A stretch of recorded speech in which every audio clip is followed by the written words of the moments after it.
All right, shalom everyone. Let me know please if you hear me very well. Peace for those who love peace, and no peace for the wicked, the Lord said.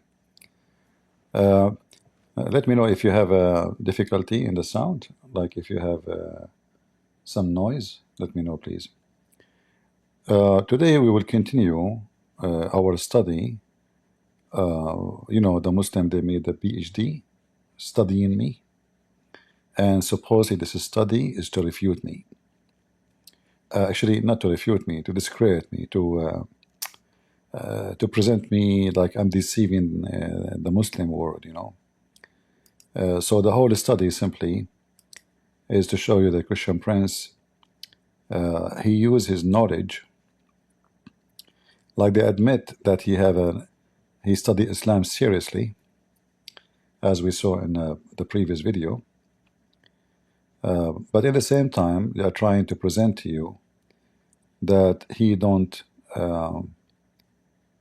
not saying the truth. So here there's a study, like what the missionaries they do. Some information about CP, which is me, Christian Prince. And then we saw they did some research. All this research is about me, supposedly. And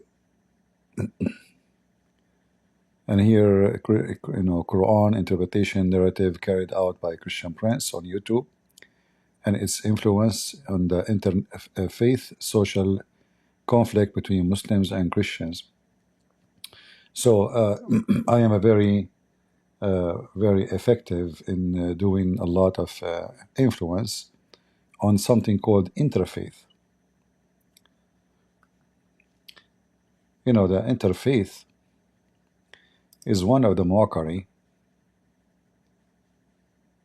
It's a mockery. It's not. There's nothing called interfaith. I don't know if the text is coming clear to you. This is the maximum I can make it size. The size. When people they use the word interfaith, this is when supposedly a dialogue between two religions. But you cannot dialogue with Islam. We don't dialogue with Islam, because Muslims, first, they've been commanded to lie. Secondly, they're commanded to hate us and to kill us. So what interfaith mean? There's nothing here about interfaith. And then they say conflict between Muslims and Christians on social media. Thus, this research aims to continue at the same time complement previous studies with focus on the information of the problem, include why CP came to criticize the teaching of Islam. So here look like they have a previous study about me, which I do not know where. If somebody from Indonesia he knew, let me know. As you see here, it says, as a continue of a previous study. And then, just to skip the part which we spoke about already, CP briefly reveal his dark childhood history. The Muslim, they claim that, like I said, that Muslims, they teach that Christians and Jews are pigs and monkeys. So this is for them dark side childhood history. It's very weird, the statement, like when you say something like that, you must be talking about something very different, So anyway, it's a Muslim study, and when a Muslim study, what do you expect? So here they're saying that Christian Prince, Muslims, they call Christians as najis and clean simply because they are not Muslims. So here they are saying, supposedly I made a comment in my book, but nobody ever said to me, you're a pig. Nobody will dare say it to me. This is what I learned from the Muslims, that the Quran teach that Christians, Jews, non-Muslims are pigs and monkeys.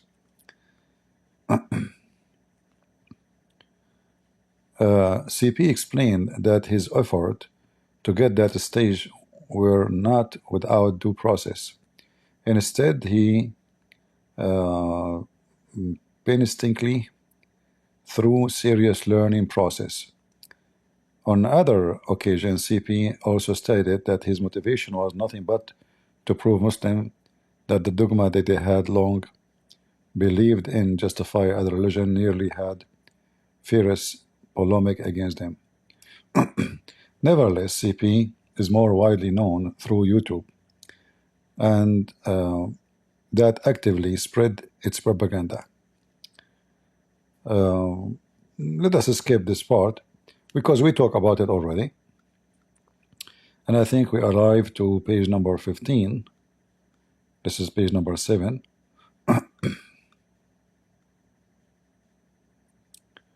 And here they made a study about how Christian Prince he practiced his propaganda theoretical framework of a framing, linguistic element analyze, physiological reasoning analyze, CP narrative on Quranic interpretation.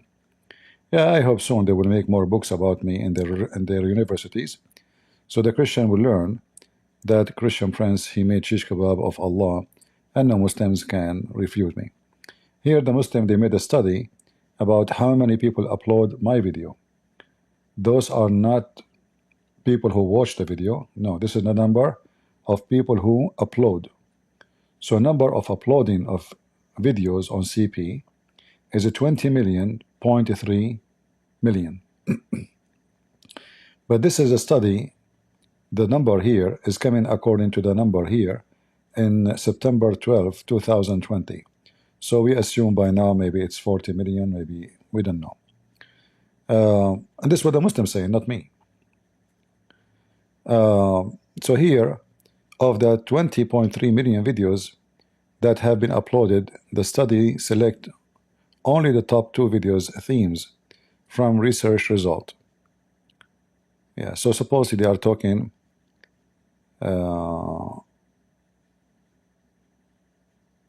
here it says a title, ayat, miskin, alam, Quran, misleading verses in the Quran. All right, and you know they continue talking about here about this. By the way, the link is down there. You can read it. You know, you can read the whole so-called PhD study. CP represent his critical narrative of authenticity of the Quran through YouTube channel, Arabian Prophet channel, and he used QuranWow.com. All right. Yeah, look like they are, you know, trying to find every tool I use. And this is supposedly a video. The Quran is a perfect or contradictory book. And they are discussing what I say in the video. And for sure, they cannot refute me, they cannot answer me. And then we will go to page number 15. Here we go.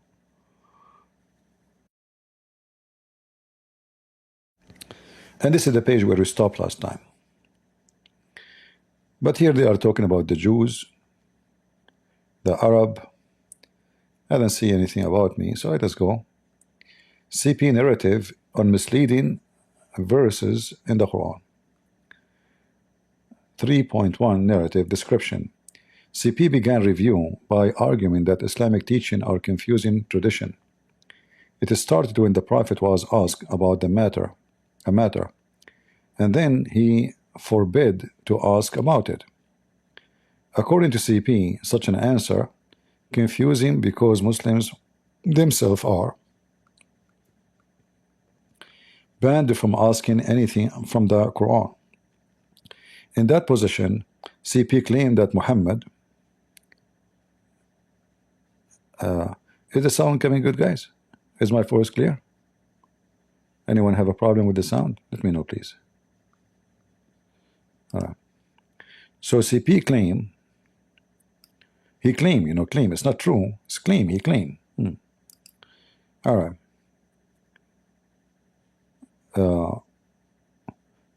Muhammad did not know the answer, stating, "Don't ask me anything. I don't know anything." CP show his statement by display a snippet of a verse from Quran 5:101.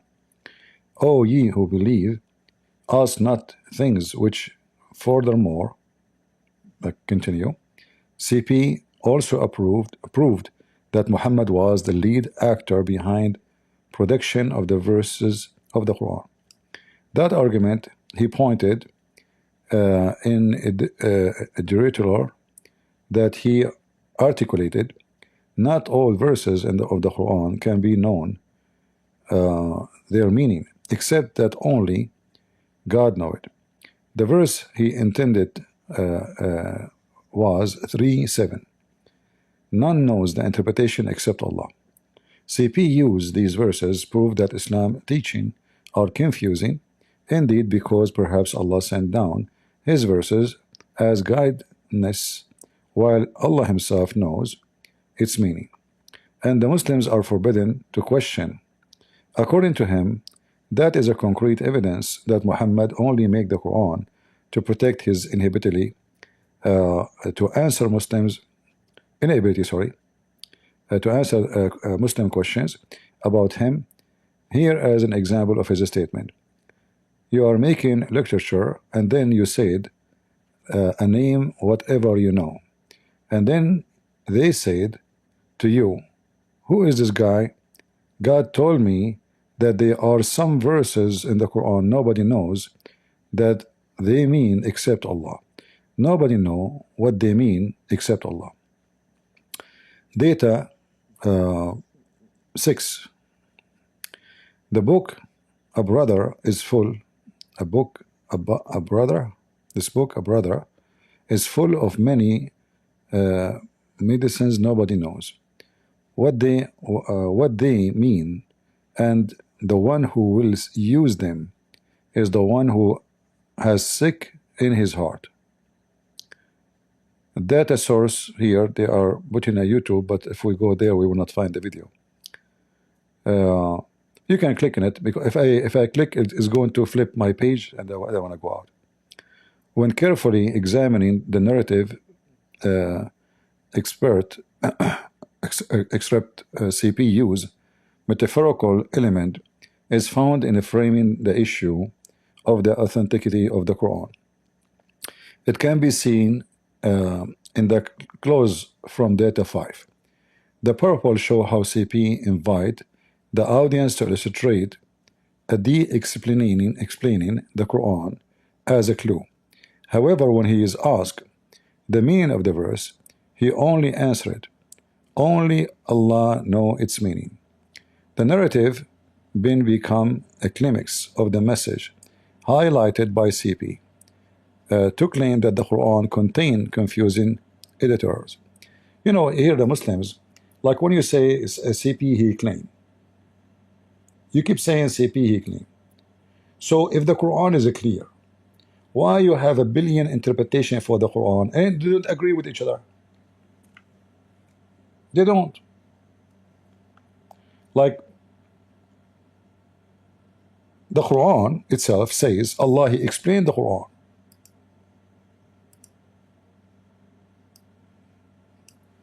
And not only that, the Quran claimed that Allah explained the Quran in details, not only explained the Quran. So if the Quran explained in details as the Quran saying, why we need your interpretation, and why you Muslim cannot answer, and why Allah knows best? Huh? Chapter 6 verse number 55, Allah he explained his book. He explained all the proofs he gave. The second we ask a Muslim a question, if we bring 4 Muslims on the stage and we ask them the same question, but we don't let them what each one of them say, you will see each one of them he give a different answer. Actually, the example is all over YouTube.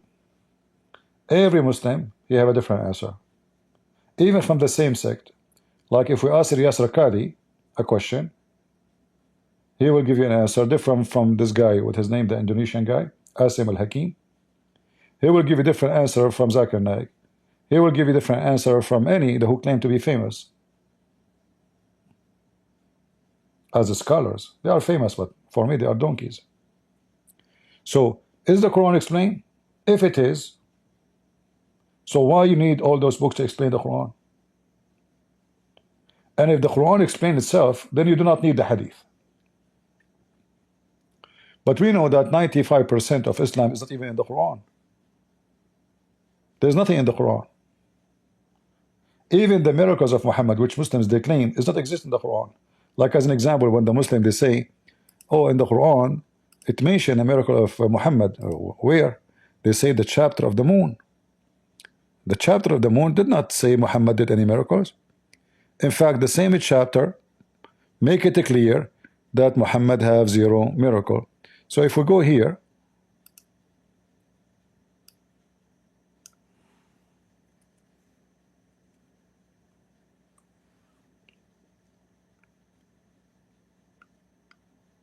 I don't know why this website is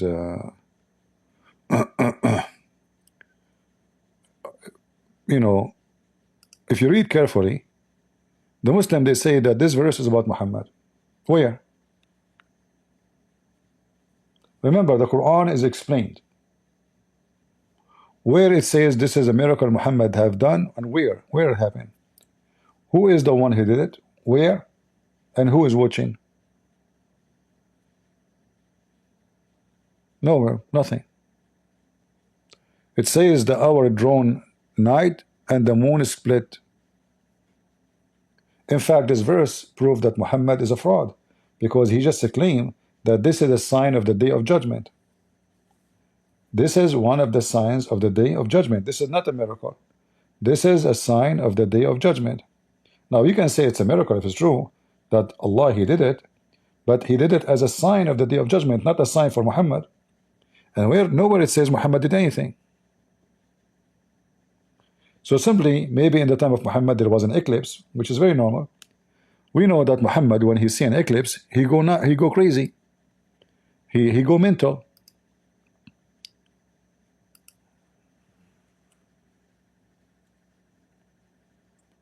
The second the eclipse happened, Muhammad he start praying like a crazy. Huh?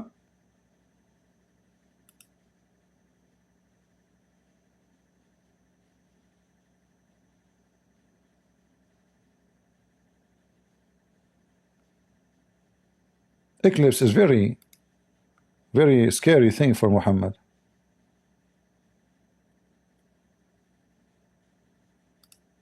Eclipse happened, he called everybody in the town, come, let us pray. Why? Eclipse. You know, it's a sign of the day of judgment. Eclipse.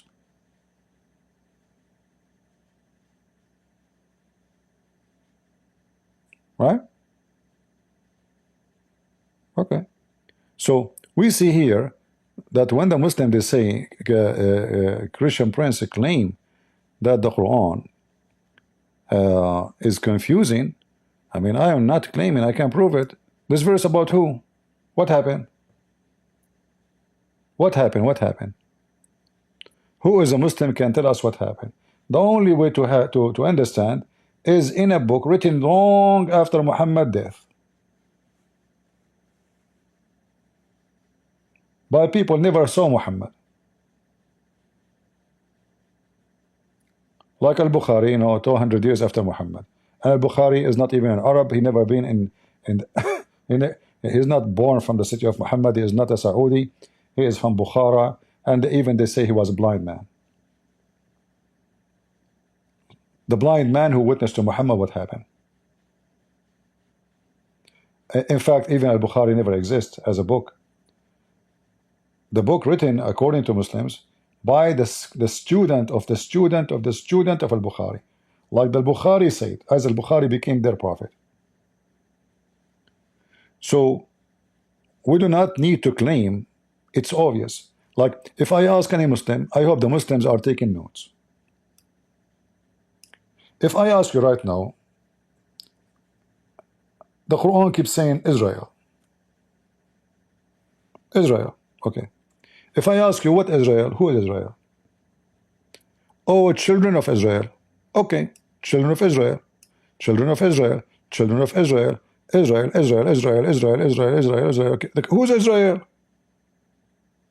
Shouldn't you introduce for us first who is this person So we will know you are talking about who? Obviously, it's a very important person. Yet, not a single place in the Quran says, who is this guy? So how the Muslim will know who is this guy, Israel?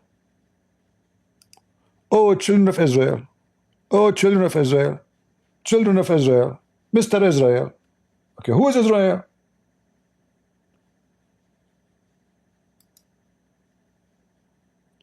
Nowhere in the Quran it says who is Israel. If we go in the Bible, we will see, we will know why the name changed, what happened, who gave him the name. We have a full story. So the Quran cannot be a book of God. This is not even a yellow pages. So when they say that the Christian Prince claim that the Quran is confusing, I do not need to claim. The Quran itself says it's confusing. As they mention, the Quran says that part of the Quran is clear and part is not. And nobody knows what they mean, what those verses mean, save Allah. So hold on. The whole idea is to prove to me that the Quran or a claim of Christian Prince is not true. Yet your Quran saying that there is verses in the Quran are clear, and there's verses in the Quran not clear, and nobody's know their meaning save Allah.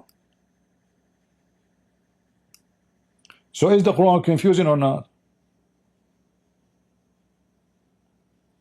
And what the point of giving me a book? Nobody know its meaning save Allah.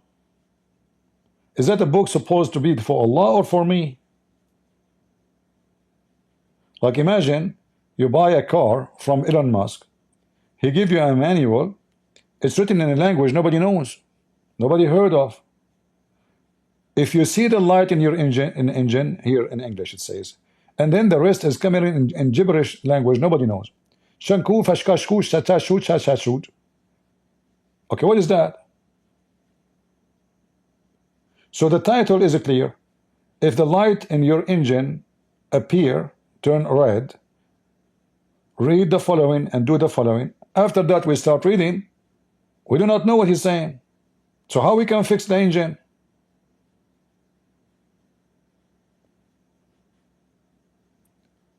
And then the verses itself says that Allah will use those verses who nobody knows what they mean to deceive people.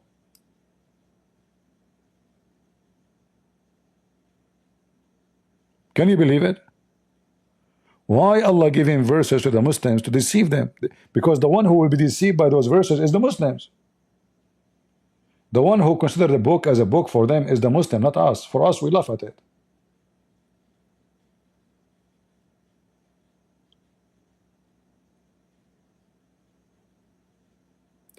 And the Quran make it clear that those who they are firm in knowledge, they say Ameen.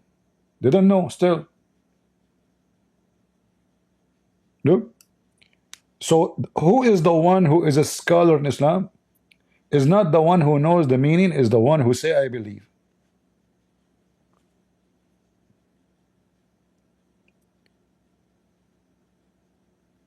And who is going to use those verses?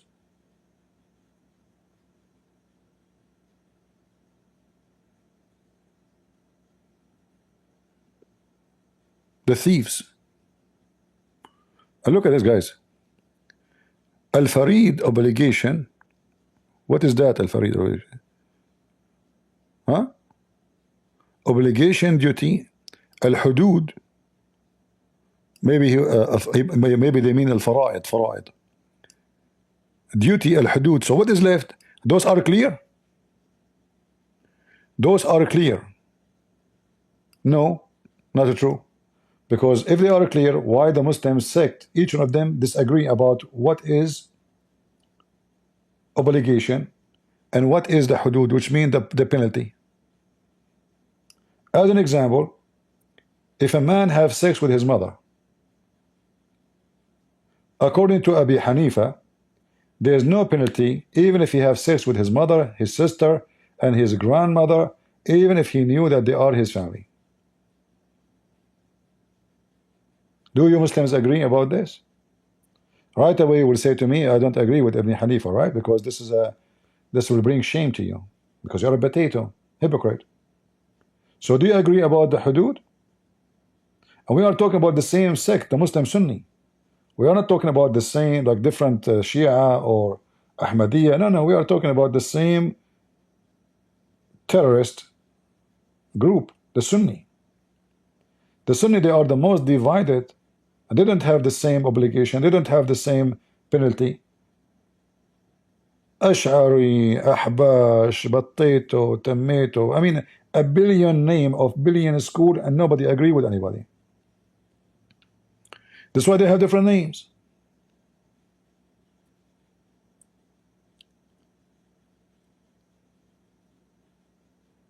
And who is the one who will use those verses? Is the one who have sickness in their heart. Okay, why you give them those verses? You're not helping.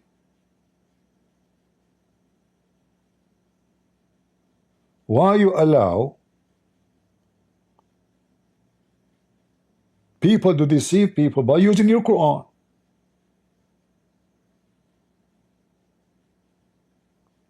So all of this to prove to me that the Quran is clear? Okay, I have a question to the Abdul, the Indonesian. As long as the Quran is so clear, I will not ask you who is Al-Qurnayn, because it's not clear. I will not ask you who is Salih, because it's not clear. I will not ask you who is Israel. It's not clear. I will not ask you all the names mentioned in the Quran, because you don't have an answer. I will ask you a very simple question. Which one Allah created first? The stars or the mountains? I challenge any Muslim in the world to give me the answer. Because the Quran contradict the Quran. Chapter 41 oppose chapter 79. Chapter 79, Allah created the sky first and finished everything in the sky. And then he started working in the earth and he make it flat. He made the water and then he made the mountain. But in chapter 41, the opposite. Chapter 2, the opposite. So when the Muslim, they make a study saying Christian Prince, he claimed. And the funny is, they don't pick up any serious thing. Like they are saying Christian Prince, he used. The verse says, the Quran itself says, there's a confusion. And the Quran says in chapter 5, 101, ask no questions. If we go to that verse, which the Muslim here they mention, ask no questions. Okay. What is the wisdom of asking no questions?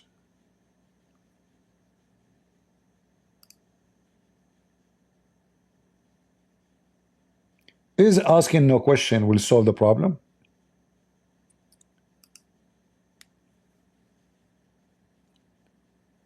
And we are talking about asking Muhammad questions. Let us say a Muslim, he will say to me, oh, okay, somebody tell him, a prophet, tell us what will happen to us tomorrow. The Muslim, they come with this childless interpretation. There is no need to say don't ask those questions. Tell them only Allah knows. The question is answered. Why ask no questions? The only reason to say ask no questions because you don't have answer. In fact, verse number 102, it says why? You will lose your faith. So those are not the questions which is normal questions. They are questions where they are serious. And obviously Muhammad, he have no answer.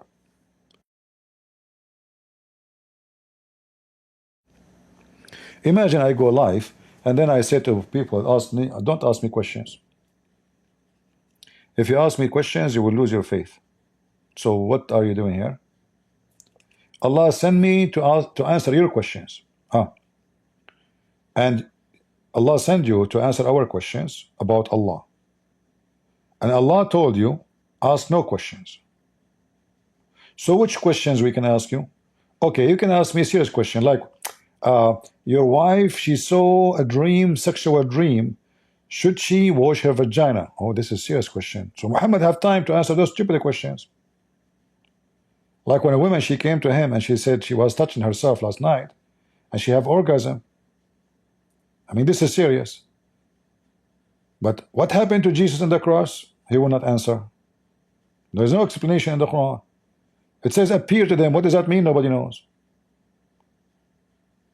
What is, you talk about Jesus crucifixion in 2 seconds and that's it? But you have time to talk about women vagina for 15 minutes, explain to the women how to wash it?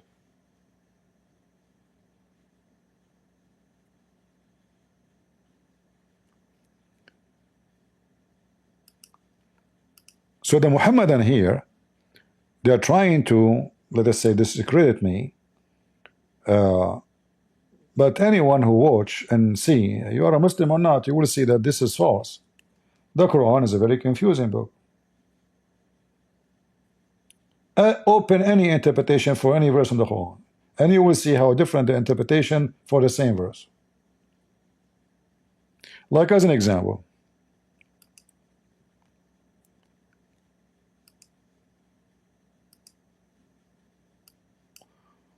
let us open other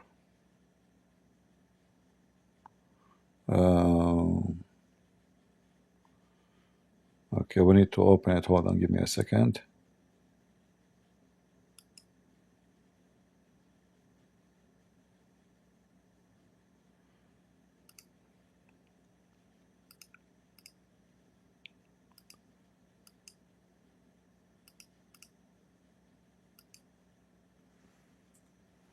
This is the official government website of the Kingdom of Saudi Arabia, sorry, Jordan, which is not a kingdom, you know, a Bedouin guy, the British intelligence, they made him a king. And then he wear high heels to make himself tall. Qaf. If we ask the Muslims, we can go over every single interpretation of this verse. You will find every one of them give you different answer.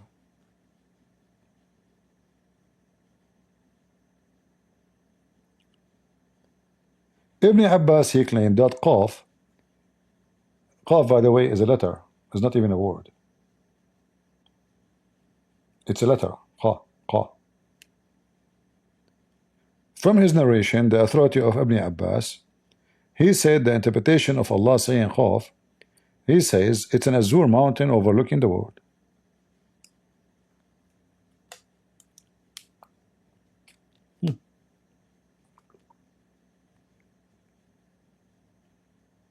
This is an azure mountain overlooking the world. Muslims, is that confusing or not? If we change the interpretation, we go to different person.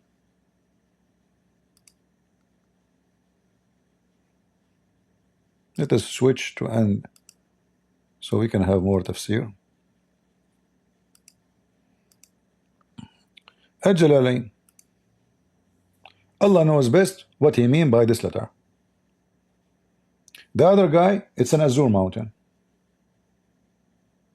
Both are Muslim scholars.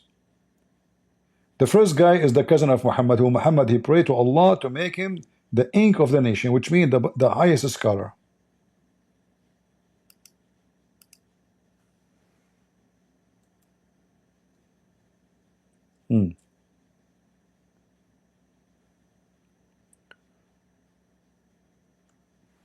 I am so sure that the Quran is not confusing. Other example, not limited.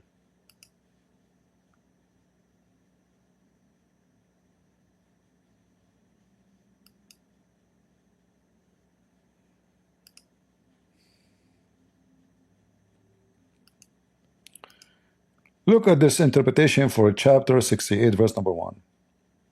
Noon, one of the letters of the alphabet. Allah knows best what they mean. What? We change the interpretation Forget about the Jalalain. Let us go to the cousin of Muhammad himself. From his narration, the authority of Ibn Abbas, he said regarding the interpretation of Allah saying Noon, he says, Allah swear by Noon, which is the whale, carry the earth on its back while in the water. So Noon is what? Noon is a whale carrying which is, by the way, more accurate. Muhammad is copying a name in the Hebrew language, which is Noon, which is coming from the ancient languages anyway, which is supposedly Noon, the whale. So it's a whale, but this whale carried the earth in its back. The earth is carried on the back of this whale, and beneath this whale, beneath this whale, there's a bowl, and under the bowl there's a rock, and under the rock there's a dust, and none knows what under the dust save Allah.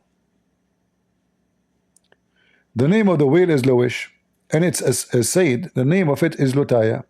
The name of the bull is Bahamut, and some they say the name is Talahut or Liwana.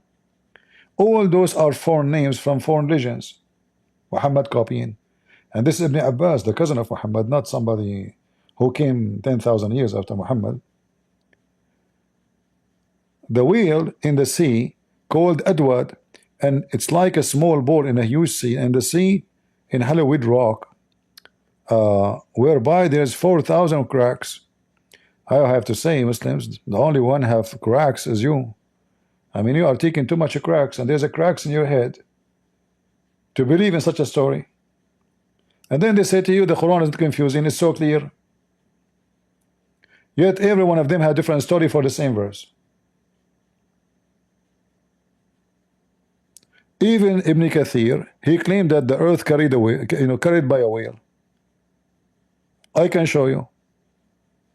So it's not only the whale carrying the earth is very it's a fact. It's a fact. It's a very well-known scientific fact.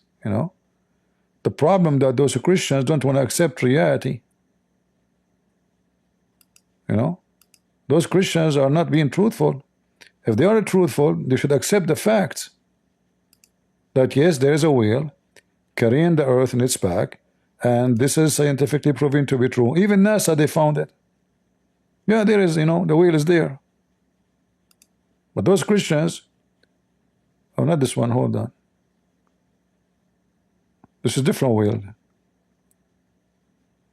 This is a whale going after women. Look at this beautiful whale carrying the earth. Isn't this beautiful? How Allah He knew such a knowledge? This must be godly knowledge, this is from God. Everybody in the world agree that yes, the whale, the earth is in the top of a whale, and this whale is carrying the earth, and this, like, you see that monkey there? The monkey in the top of the head, this is my cousin. He's an Arab. I told him 1,000 times, don't get close to the nose of the whale, because he will move and he will cause earthquake. I can show you from their interpretation saying the earthquake happened because of the whale is moving. And in the best scenario, they say the ball under the whale, he get tired, he carry the whale in top of one horn, and then he moved the whale to the other horn.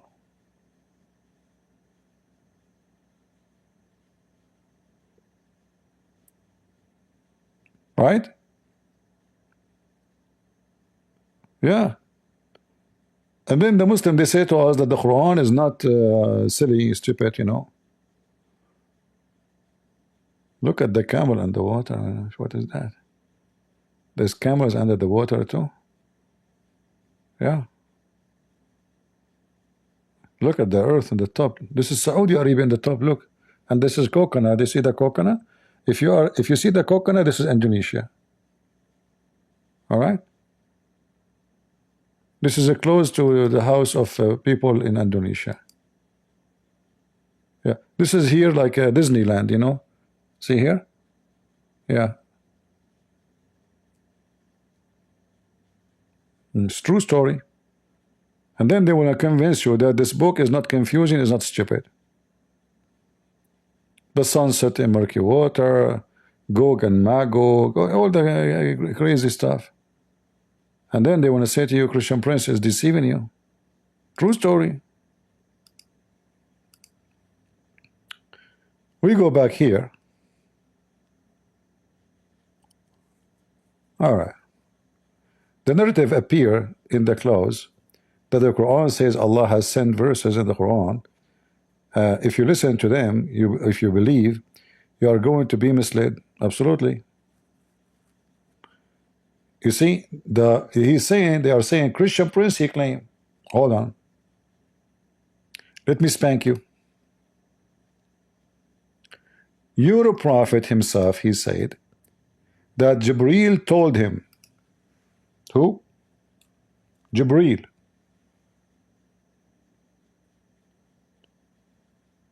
Jibreel told Muhammad that the Muslims will be misled by the book of Allah.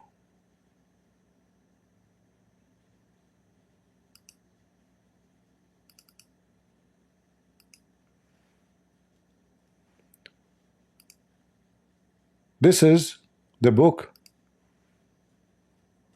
of Al-Imam As-Suyuti. The name of the book is Ad-Durr Al-Manthur.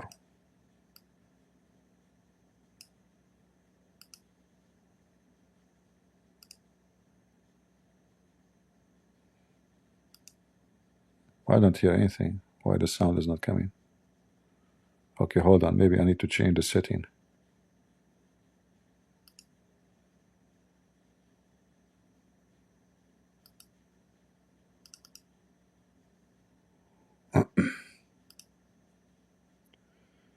Yeah. All right. I think now we will hear it. Let us see.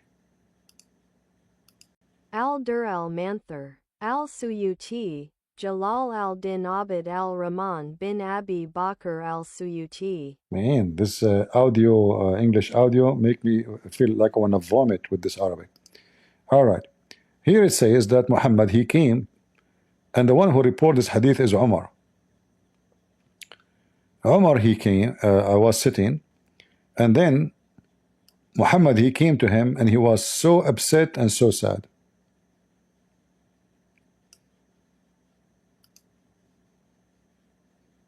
You see, if I make too much text, it doesn't read for us. So I'm going to shorten it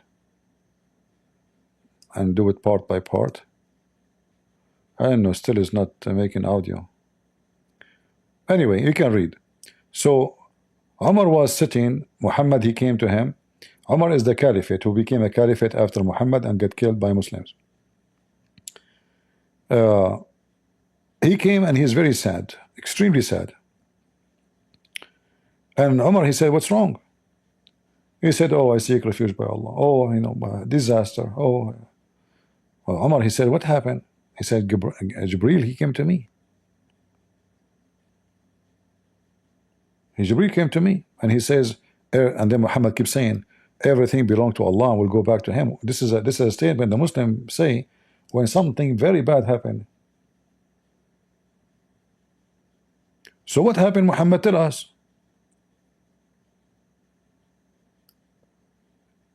He told him that Jibreel told me that my nation will be misled. I said to him, when and how? And how they can be misled, and I am leaving with them the book of Allah. He said, by the book of Allah they will be misled.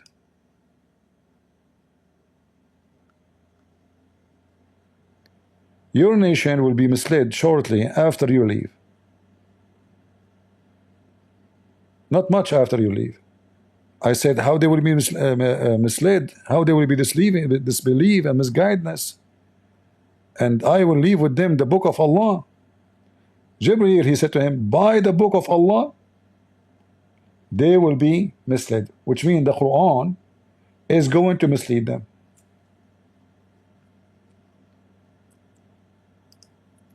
Do you see it, guys?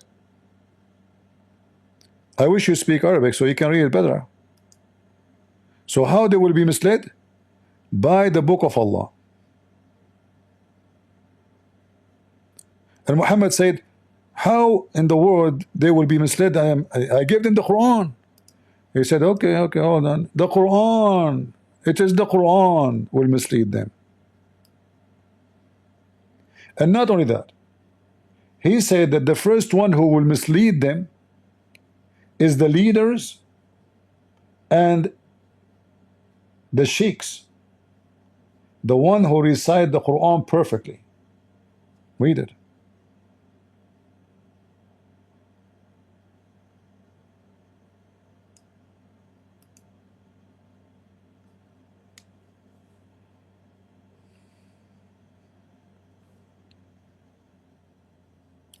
And we know Muhammad he is not being a prophet here, but he knew what kind of people he have. He knew as soon he died, they will be killing each other over the money. He knew that he is a leader of a gang, which is something very normal to happen. In fact, Muhammad did not know how he will die. You see, if Muhammad is a prophet, when they ask link for the book misled, okay, all right, this is the link. You go to the green at the end of the page, okay, and this is from At-Tirmidhi, the book of At-Tirmidhi.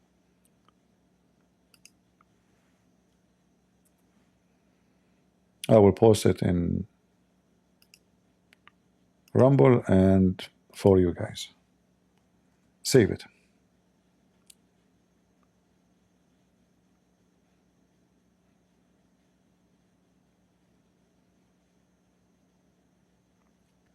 And here is the link for YouTube. All right. So when the Muslim they speak about me misleading people, saying to them, oh, Christian Prince, he claimed that the Quran is misleading book. I don't claim, it's in front of you. Jibreel told Muhammad the Quran. Okay, if the Quran is the book of guidance, why you Muslims are misguided now?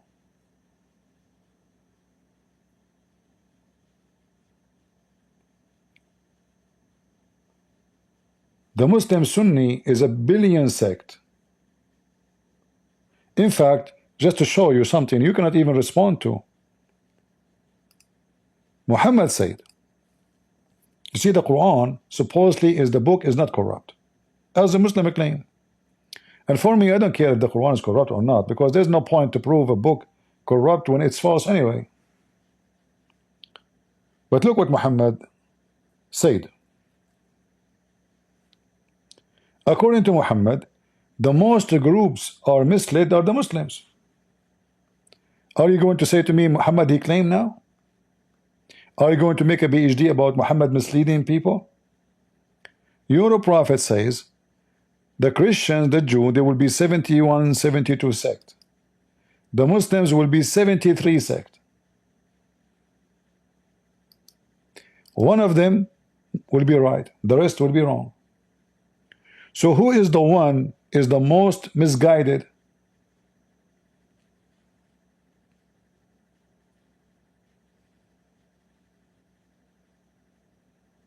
And by the way, this is false.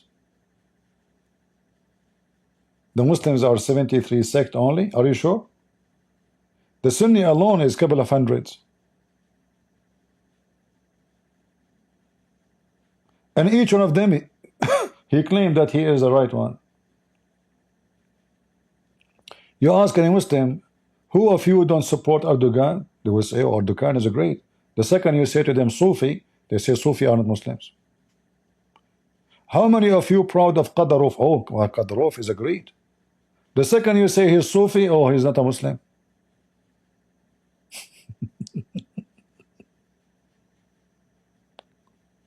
Hypocrite people. Potatoes.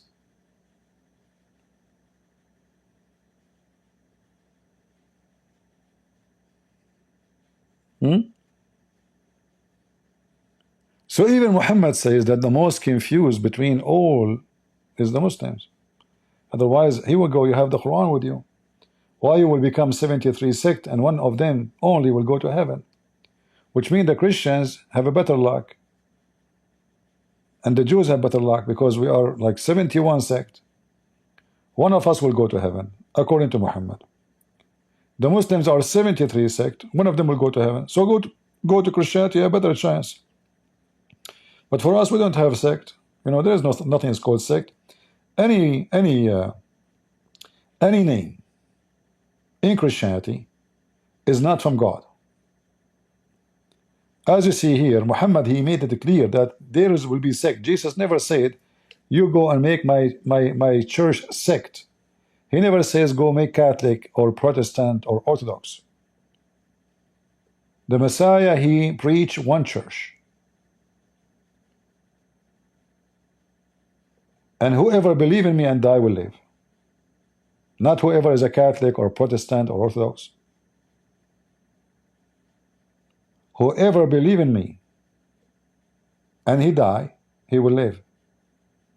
Whatever he is, Asian, black, white, European, doesn't matter. From their fruits you shall know them, not from their sect, not from their color.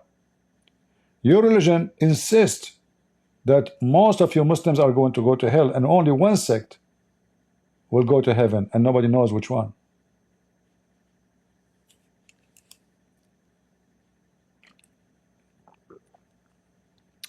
We continue. The narrative shows, okay, hold on. The Quran says that Allah sent verses to Quran to mislead you, okay? The narrative shows that the cataphrases element of a framing and represent the meaning of contract. Such framing can also be part of exemplar description element that CP may have intentionally performed.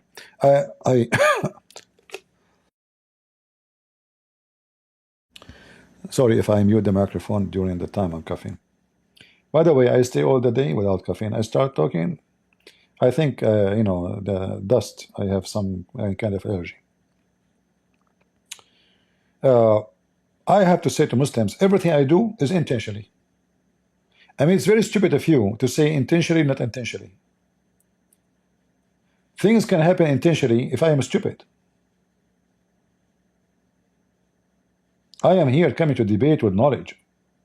There's nothing called accidentally. Like in your Muslim books, it says, if a Muslim guy has put his penis in the anus of an animal intentionally or non-intentionally. This can happen in your religion, which is very stupid. Have you ever heard of somebody putting his penis inside the goat anus, not intentionally? Like what happened? Like the goat, she fell from the sky and you were sleeping in your back? Like boing? How intentionally, not intentionally? Or in the hadith it says, if you put your penis in a dead body, male or female, dead or alive, intentionally or not intentionally.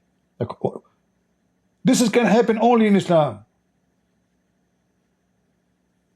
How your penis go inside a boy, he's dead, non-intentionally.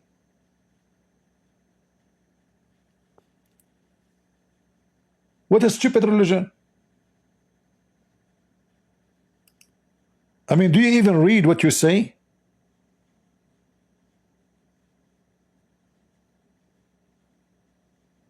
Like, brother, yesterday, brother, I have a question, brother. First of all, if you have a question, you have to make a donation. Me and take Asim al-Hakim, we take donation before the question. Okay, I just donated $100. First of all, this is a very old price. You have to increase. We make it $110 for half hour. Okay, but I will ask just 2 minutes. You tip it. First of all, the question is too stupid, but the answer is 2 hours. Oh, okay. So, can I ask? Give the money first. Okay, I just did donation. Yesterday, I don't know what happened. I found myself having sex with the goat, not intentionally. Brother, first of all, your question is not clear. Give us more details. Uh, okay. I yesterday, you know the thing, brother. There is no need to be a theme in Islam. There is no theme. Say it as it is. You mean say it like Christian Prince? First of all, never mention the name of Christian Prince in front of me. This guy, he say it as it is. Idiot. I said, say the story as it is. What did Christian Prince have to do with it? Okay.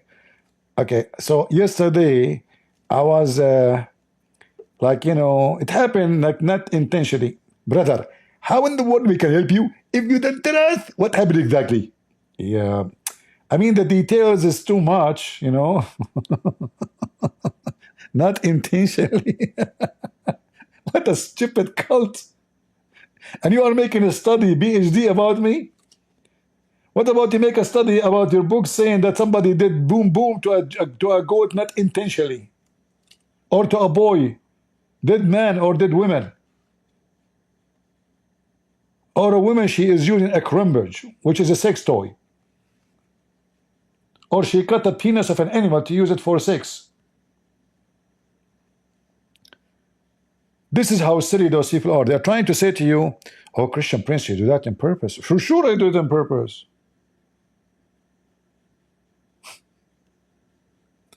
The verses, but I don't mislead. I do on purpose asking the questions. I do on purpose force you to read. I do on purpose force you to learn. Put you in the corner. But I don't mislead. The verses he mentioned are not displayed and discussed comprehensively, or historically, historically, comprehensively. Okay, I decide to discuss verses in the Quran comprehensively and historically. Shall we do that?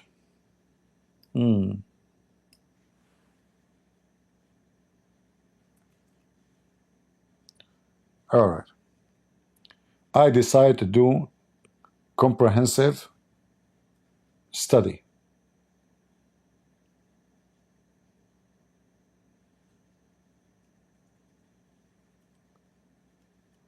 And now they will say to you, don't do that.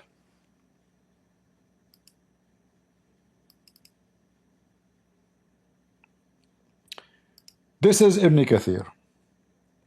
And by the way, you will not find this in English. You see why knowing Arabic is extremely important? So all those guys who open channels speaking about Islam, they will know nothing about Islam unless we teach them. So this is Ibn Kathir.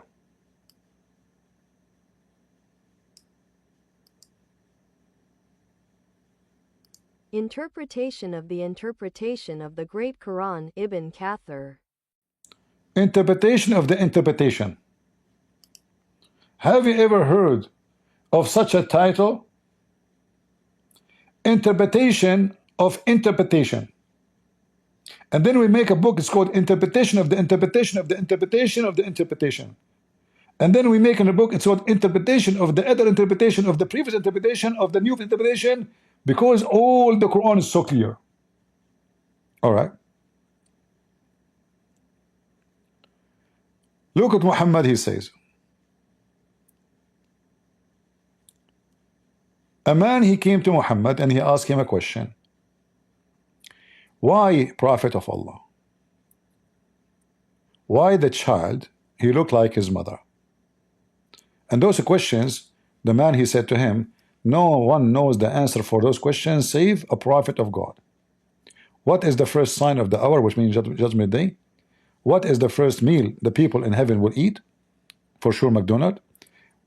Why the baby looked like his father or a baby looked like his mother?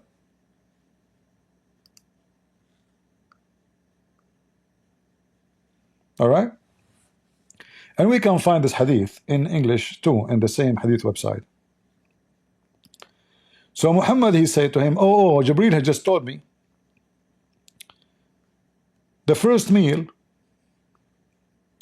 or the first sign of the day of judgment, fire will bring people from the east and the west. The first meal people will eat is the liver of the whale. The first, and the reason the boy look like his father because he have orgasm first, or look like the mother because the mother have orgasm first. So if the women orgasm came before the man, the baby looked like the one who came first.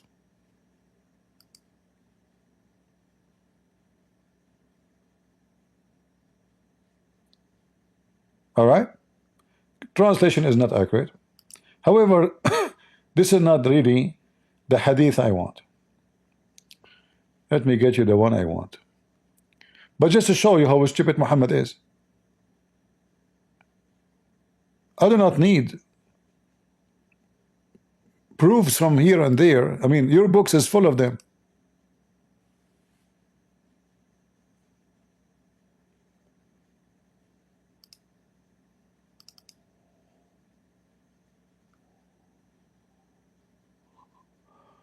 Let us see. Uh,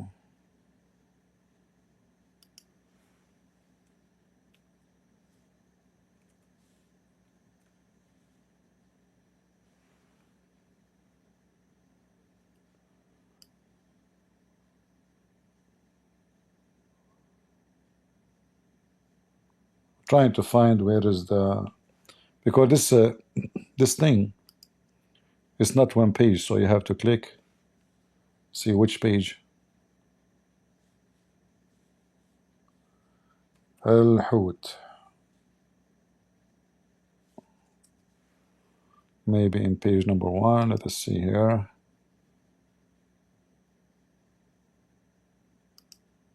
Okay.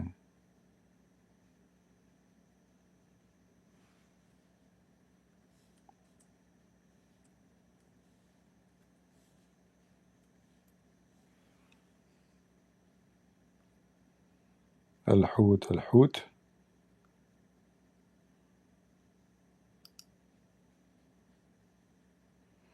Okay, give me a second.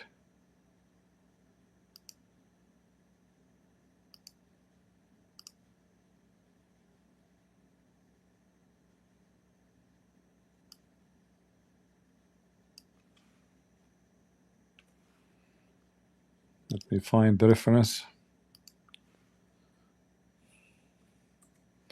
It should be here, but this page. Okay, let us open the Saudi Arabia website. That's better. This is the official government website of Saudi Arabia. Look what Ibn Kathir he says about how Allah created the earth.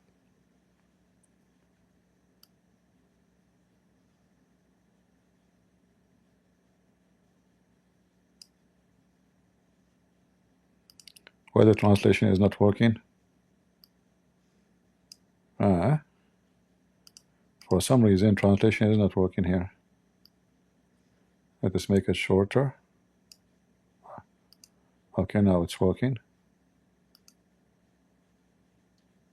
On the authority of Ibn Abbas, he said, the first thing that God created was the pen. He said, write. He said, what should I write? He said, write destiny. This is the other stupid story in the Quran, or Muhammad's story, because how the pen will know what Allah wants, and how he can write the destiny, and why you need to write destiny anyway? Like, what will happen if you don't write it? Very silly, very stupid. Allah himself is like a child. He have a book, and he write down his information. And then the pen, he start right away writing everything will happen until the day of judgment. So he told me what would happen from that day until the day of resurrection. No, he did not tell me. So the pen run, start writing, enter what, like writing everything about what will happen until the day of judgment. And here is the funny thing. Read Abdul, the one who made a PhD about me.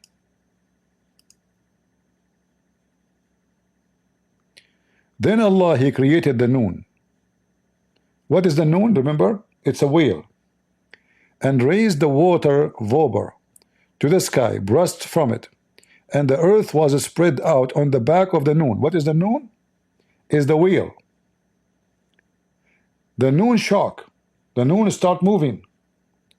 So the earth shock. So it was fixed by the mountains.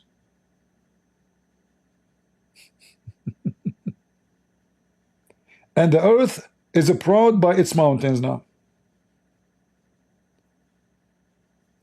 The Muslims, they say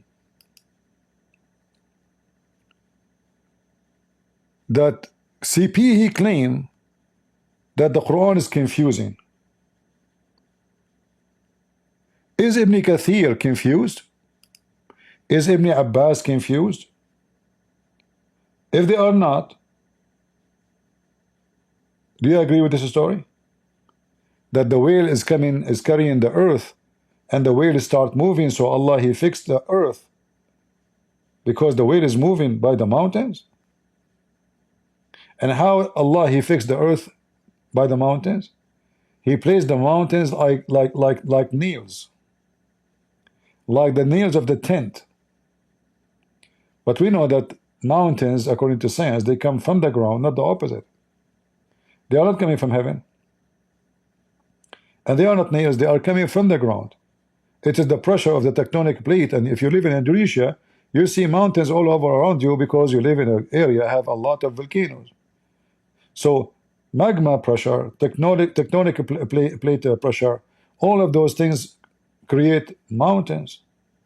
What does have to do with the whale carrying the earth, and the whale is moving? Mr. Noon, the whale, Mr. Noon, his name is Noon. How are you doing, Mr. Noon? And who is saying that? This is not a Christian prince. This is Tafsir Ibn Kathir. Do you see it?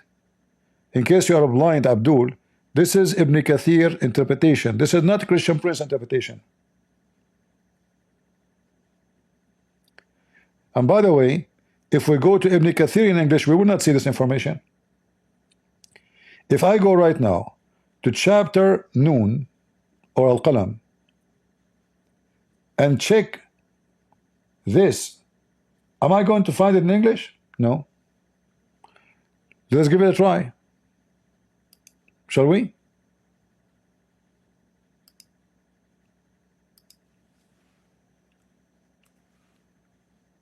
This is Ibn Kathir in English.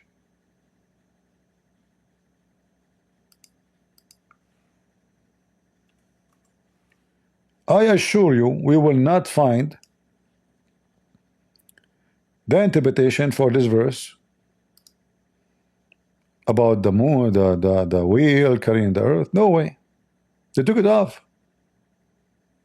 And I'm sure you will not find it in Indonesian books too. I'm sure they took it off. Where is the story of the wheel? Well, this is Ibn Kathir. This is the same chapter. Where is the wheel? What happened to the wheel? It's gone. We cannot find it.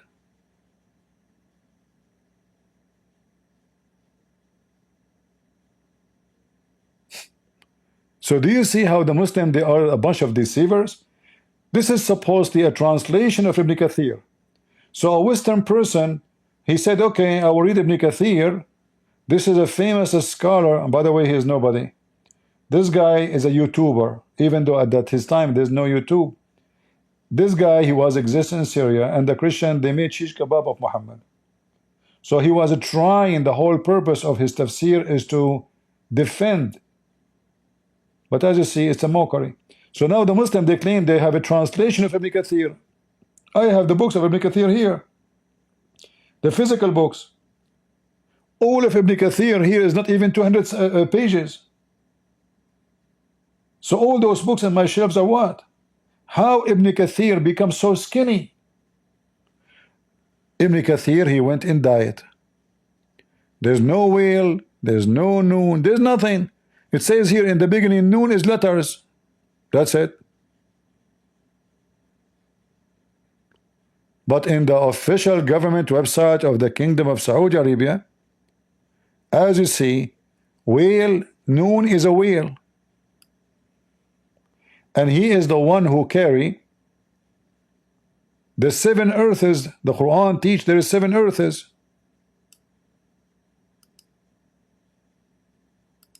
N, a great whale on the great ocean current, and it carries the 7 lands, as Imam Abu Ja'far ibn Jarir said. Do you see, guys, how they manipulate and how they lie? Why the English does not have, the Arabic is the original. Why the English, and as you see, this is the beginning. You see, this is the beginning of the chapter. We do not need to read like long. In English, there's nothing. This is the beginning of the chapter. There's nothing. There's no wheel. Read it. It says letters. Who is the one who misguide and who is the one who deceive? No problem. This is the link.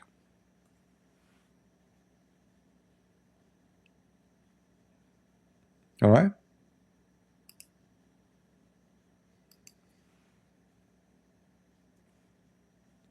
So the Muslim making a study about Christian prince trying to mislead Muslims, but the coward, they will not speak about how much they are trying to mislead their own people.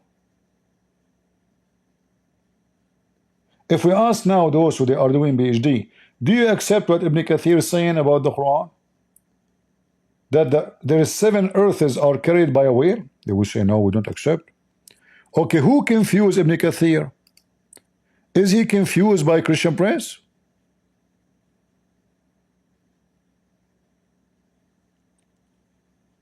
Those are even the companion of Muhammad.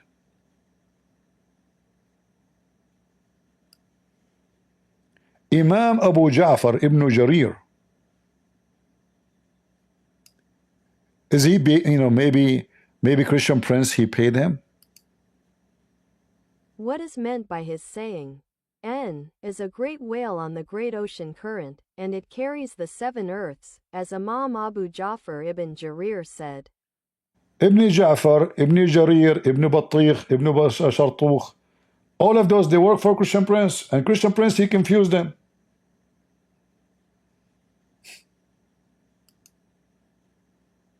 Right? And here it says, and Allah, he made the earth flat in the top of the whale. He made what? He made the earth flat on the top of the whale. And the earth was spread out on the back of the letter Nun. That is pizza.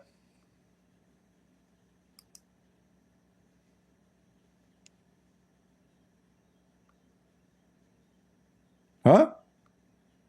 Are we talking about pizza? And then they will say to you, Christian prince is misleading you.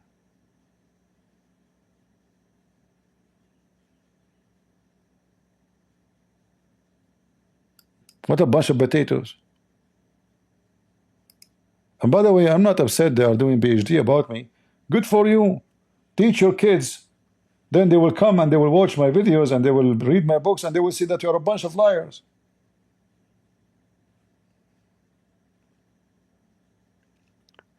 When they speak about historical, do you even have anything about history? When you say to me, Zulqarnain, okay, give me the history of Zulqarnain. Aren't they the one who mentioned the historically? I want to know, who is Zulqarnain? Which year? Which country? Who is he? I mean, what is even his name? Zulqarnain in Arabic mean the person with a 2 horn, or someone with 2 horn. It's not, we don't even know if it's a man. It can be an animal. I mean, for sure it's an animal. We never heard of a human being have 2 horns. Historically, according to your prophet, Mary, she is the sister of Aaron, and Mary, she is the daughter of Amran. But Amran is the father of Moses.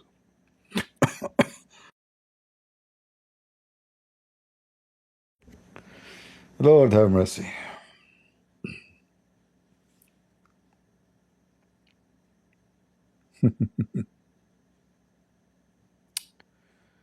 uh,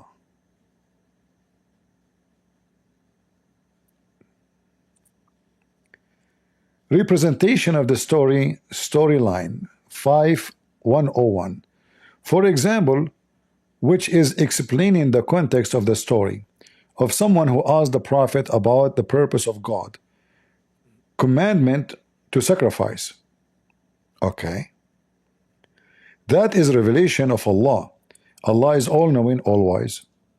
In the later verses, the Quran shows that such a question has also occurred from previous religious people, but then they were cleared and they were reluctant to do so. Look at this excuse. If they are clear, why you don't? Why you say don't ask the questions? Why you need to do sacrifice to Allah? Why? Tell them why. I mean, do you see the stupidity? Can you believe how stupid those Abdul? Why we need to do sacrifice? He's saying previously is clear where it is previously clear. Why need to sacrifice? Give us answer.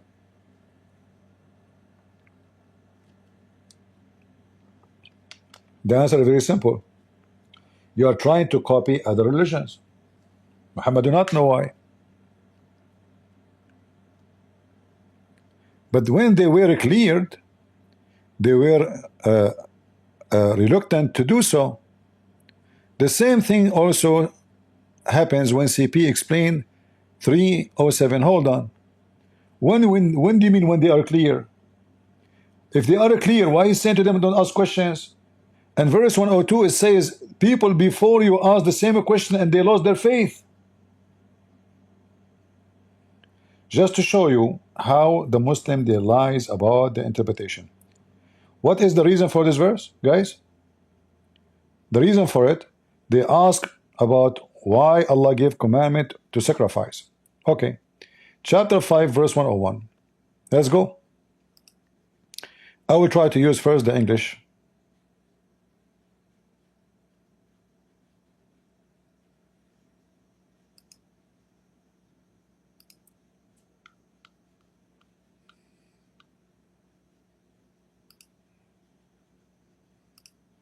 Go ahead.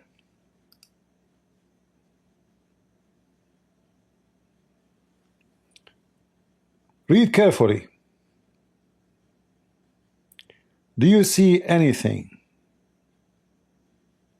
about sacrifice?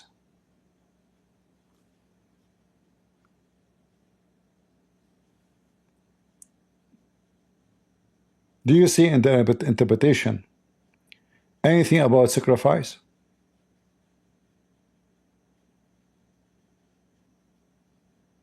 No.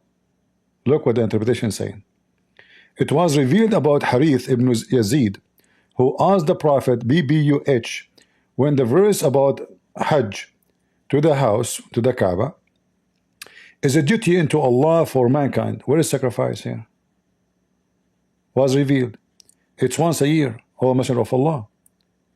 So Allah forbid him from asking such a question. Why not? You see how they lie? Okay, hold on. Either, remember the whole idea of approving me in this PhD to show that I am confused about what the verses mean, right? It turned to be that they are the ones confused. Here it says this is about sacrifice.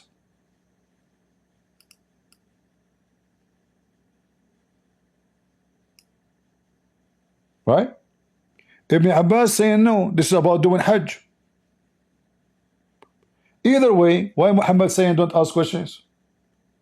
What's wrong with ask you, hey Prophet of Allah, why Allah command us to do this once a year? Why not once, twice? Not what? Not why? I mean, what's wrong with the question? And how I will lose my faith if I ask the question? So who is the one Who is misleading? Is it possible that every one of you have different meaning for the same verse? The answer is yes. Is that because Islam is clear, or Quran is clear or confusing?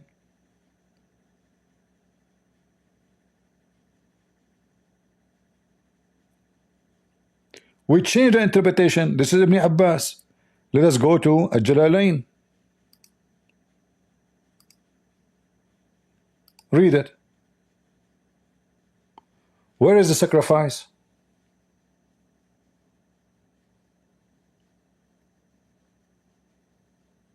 Anyone see it?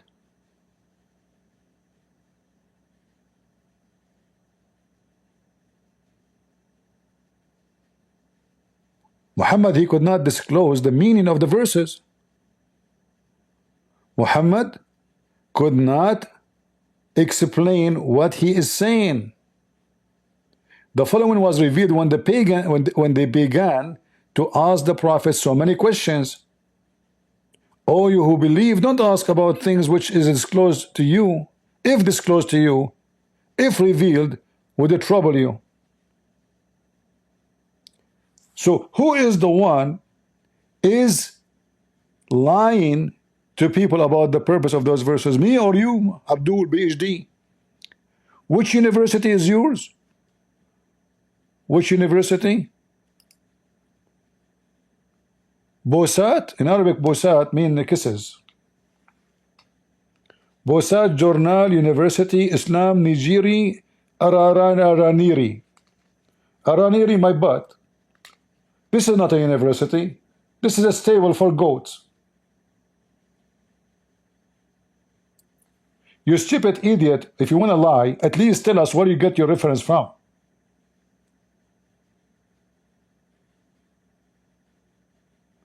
We are showing the interpretation one by one.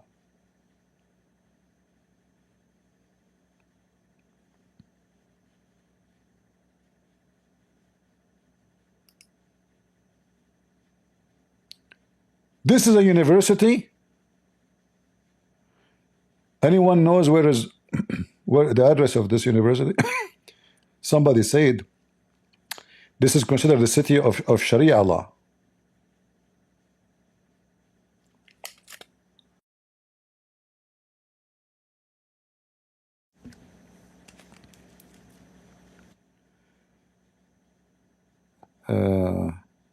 Where we can find the address of this potato university? I want to go visit them there. Man, they will freak out. Literally, they will freak out. They will have heart attack. Let me see. Register, log in, about. Okay, maybe if we go to about, let us see what we'll see if we go to about this Donkey River University. What about? Okay, where is the address? Unbelievable. Okay, hold on. Let me search in Google.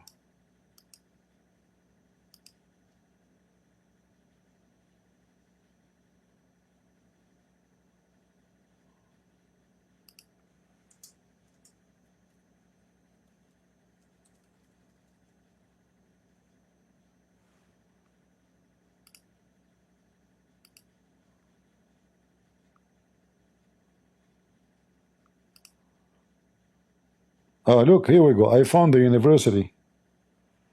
Look at the staff of the university.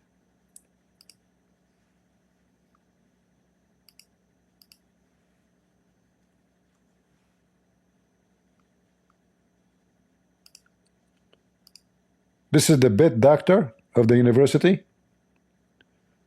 Or this is the one who made the study about me? Those are your professors? I mean, even the camera is coming from the... All those Abduls, they were talking about me? And why the pictures always is so bad? Cheap phone?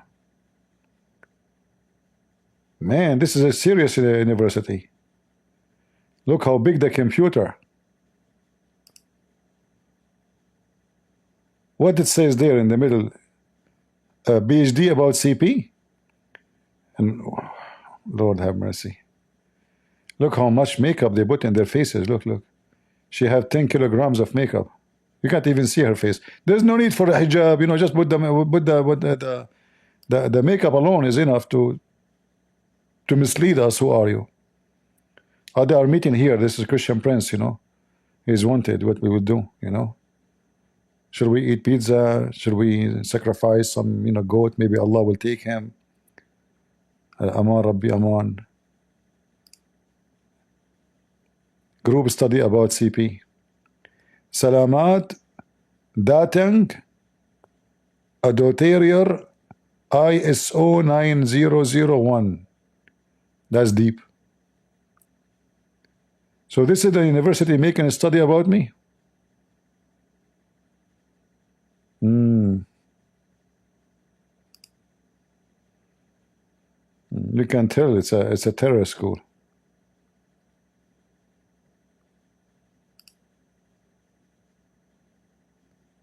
What the heck is this? Guys, look, it says there Christian Prince. Christian, look, look.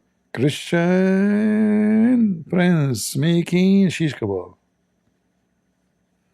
Should we continue, guys? Oh boy.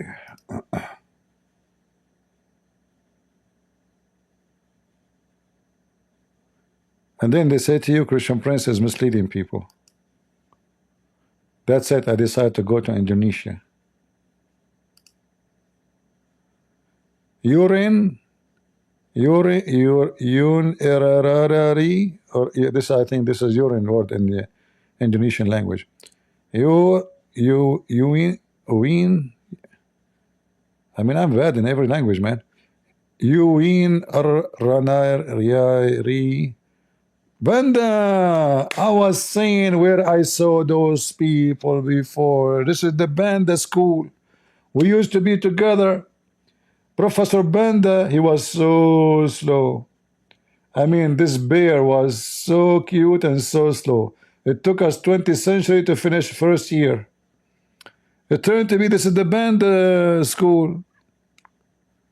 I mean, and I thought it's a real university, it turned to be it's a Banda.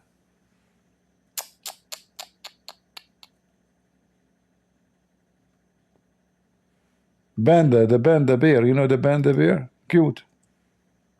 Yeah, Banda. Man. Oh boy. Singiri Mimbangang. There's gun there. It says gun. Banging. I don't know. This is really messed up. Give me a break. What else? Where is the building of the school? I don't see the building. I see pictures, but no pictures of the building.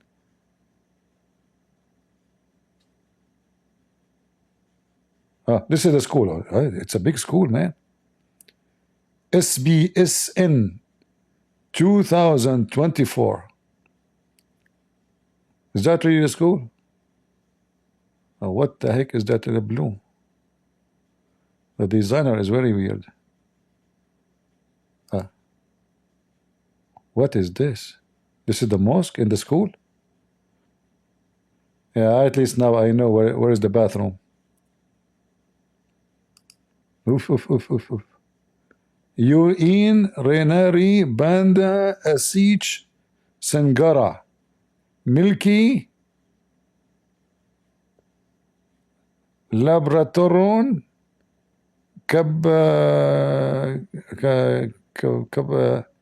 Kado Cocoterena Yunari Rararina Riri. Okay. Yeah, look like they are making good money. Who is this guy? Man, I mean, do you have to smile? I mean, seriously. Give me a break. And why they are opening their hands like this? What is that? Guys, do you see how they open their hands? What does that mean? Anybody knows? I don't know if you notice why they are opening their hands like this.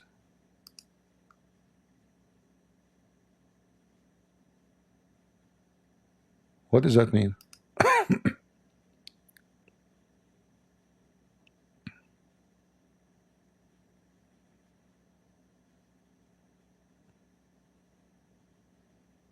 Nobody knows?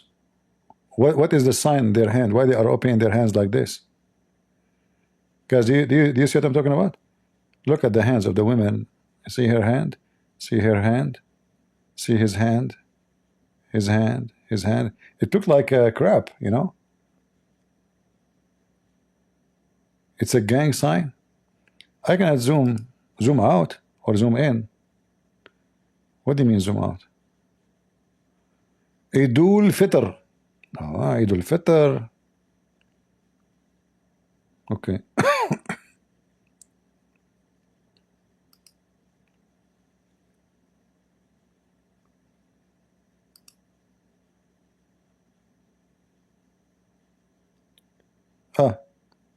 PhD, our daughter here, she just graduated and she have 10 master degree in bashing Christian Prince and 4 PhD in calling him deceiver. Bravo, bravo. Here she is defending, this guy is defending his PhD. And look, the American flag is in the back. What kind of terror?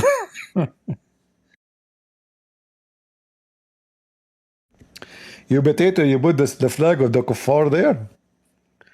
Maybe they are buying accreditation from America. Maybe.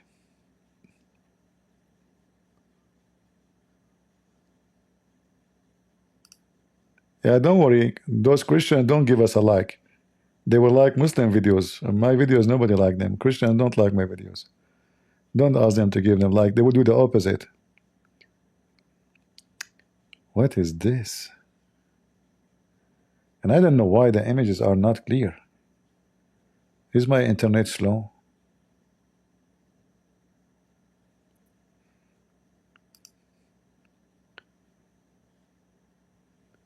What is that? Giving a gift? Like giving a Samsung Galaxy, or this is Apple as a gift? She is happy she graduated. Now she have degree in nothing. You know, when I finished my degree in Islamic law, you know, I spoke to my dad over the phone. I said, Dad, I graduated. He said, you got a degree in 14. At that time, I got upset because, you know, he wanted me to study medicine, to be a doctor, but I did not do what he want. You know, I do as I wish. But so he was so upset because I decided to study this. So he said to me, you got a degree in 14, but I have to agree. It was nothing but about 14. I mean, look at those images. I cannot even see one image clearly. Really? You want to verify that I'm a human? I mean, you idiot. First of all, I'm using you know, you should block my, because I'm using fake ID, IP. I think this professor is the one who was guiding the study. This professor, he was the one who is printing my name. This one, he was busy eating, you can tell. And this guy, he was just, you know, looking for some orang food. He was busy with something else.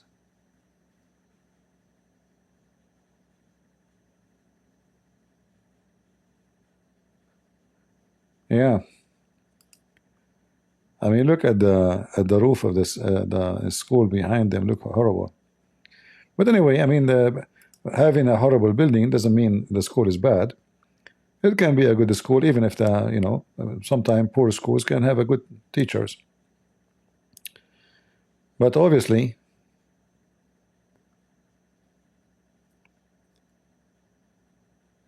yeah, degree about me. So do you see how they lie about the interpretation of the verse? They are saying this is about sacrifice. The same thing also happened when CP explained 307. From the description, CP appears to reverse the paragraph editorial by stating that the data 6 basically the verse explained the Quran contains two types of verses, muhkamat and then mutashabihat. The verse in the Quran metaphorical meaning. Hold on, what?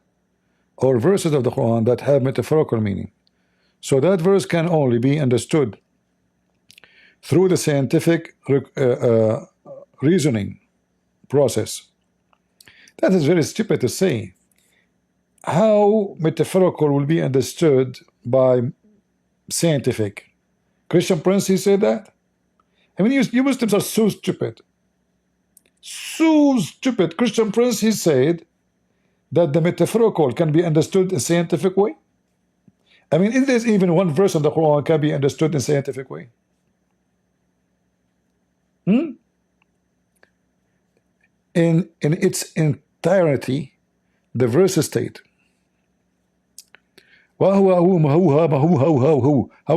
Okay. They don't know Arabic. I mean, so what is this?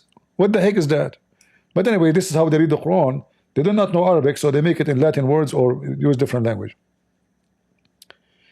And no one knows its true interpretation except Allah. But those who they are firmly in knowledge say we believe in it all, or of it. It's from Allah. And no and no one will be reminded except those who of understanding. Nevertheless,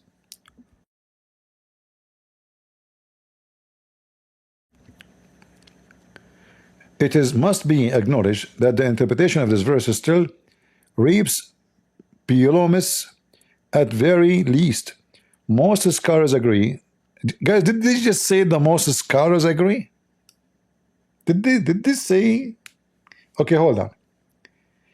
If the Quran is so clear, why you are saying most of the scholars agree? Why don't say all the scholars agree? And who are they, the most scholars you are talking about? That mutashabihat verses can be understood if executive using of scientific reasoning, narrative explanation. CP in no way explain historical context of the two verses of the Quran, which uses legitimacy to refer to the Quran as a confusing scriptures. Every text, be it human made text or the text of revelation, certainly has two sides. An easy to understand side is textual, and the side is requires scientific reasoning, is closely related to historical context of the emergence of the text. Hey, Abdul, I want to know what the historical background of those verses and how that will help you. If the Quran says, you know what, let us go and get you busted.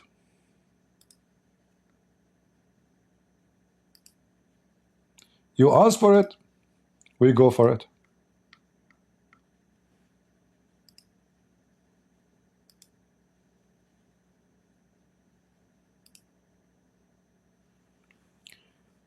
What is the historical? This is the Islamic interpretation of the Quran. Do you see anything about history? Anyone see anything about history? It says part of the Quran. Nobody knows what they mean. And part of the Quran is clear.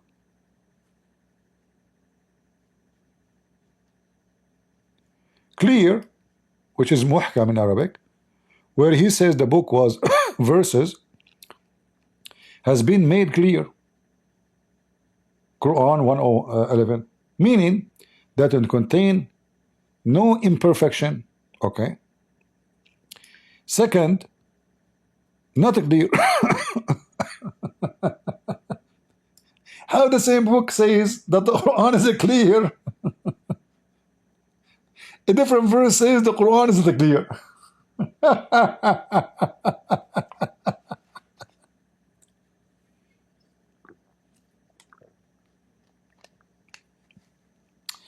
Meaning that its part resemble each other in the term of a beauty and veracity. Ooh, that will make it not clear. As for those whose heart is deviation, inclination away from the truth, they follow the one who they are not clear. This is the beauty of Allah. So Allah gave verses are not clear, and those verses, the purpose of them to mislead Muslims. But the Abduls, sorry guys, I'm coughing. Let me drink some water.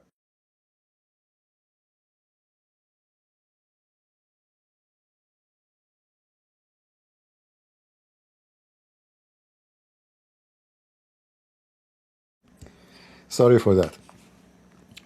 But the Abdul, they said that you have to understand the scientific side and the historical side. Okay, we open the interpretation. Interpretation says that those verses are unclear and they will be misleading people. What historical side? And here in the interpretation, did you give me the historical side? Let us see if they did, because then we will laugh. In fact, in the same website here, there's a book, it's called Asbab al-Nuzul. Asbab al-Nuzul, which mean what? The reason for the verses to come down. Nobody knows the reason for the verse to come down. Do you see it? It's a blank. The book name Asbab al-Nuzul. Asbab mean the reasons of the revelation to come down, which means this revelation, whatever you click. Nobody knows. Remember they said historical, scientific study, you know, false. All what they do, Muslims, they try their best to come trying to give interpretation. There's no historical and there's no science, as you see. This is a Jalalain, same garbage as the one before him. Same. There's no history. It says clearly part of the Quran is unclear, and the one who will follow this part is the one who have disease in their heart. And here you see that those verses will lead into spacious argument and confusion and deserving its interpretation, its explanation, and none knows its interpretation save Allah. So what those verses did, they did nothing but confusion. Remember in the PhD study about me, saying Christian Prince claiming that those verses will cause confusion, when in fact this is their own scholars, and this is Tafsir al-Jalalain.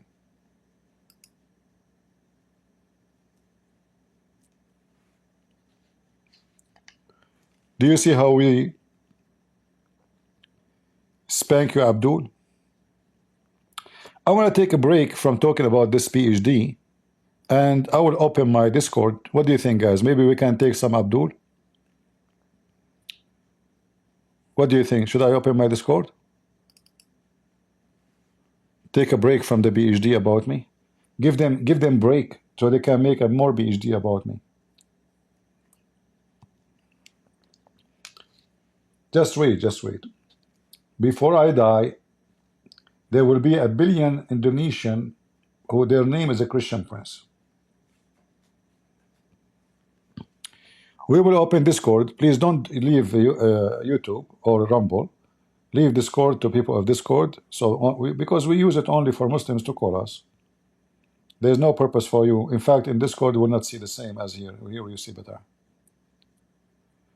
But if you are Abdul, you can call us. We will stay a little bit in Discord before we finish for today. And we will give a chance for the Abdul to get us busted.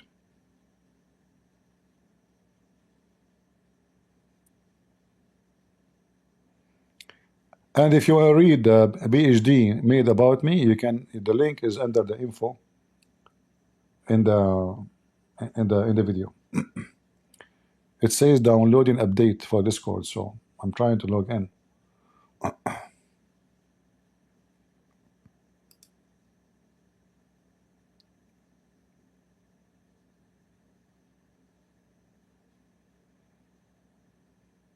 But guys, do you see the difference between someone who knows Arabic and someone who don't?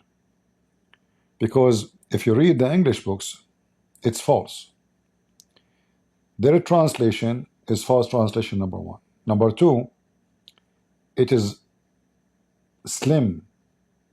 They took off a lot of the true words, true text off of the book. We just showed you today an example of Ibn Kathir. What happened to this Discord? It keeps saying downloading update 1 of 1.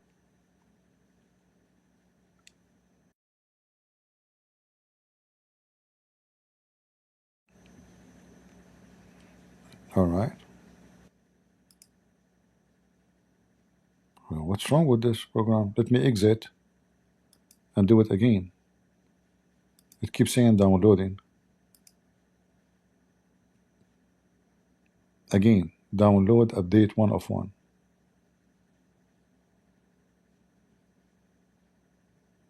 Yeah, but you see how we get them busted so easy.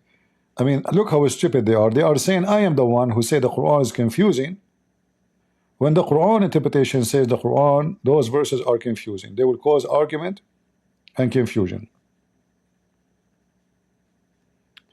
And not only that, the Muslim who have sickness in their heart, they will use them. Which means Allah is a satanic. He want even to mislead the Muslims. Why you want to do that?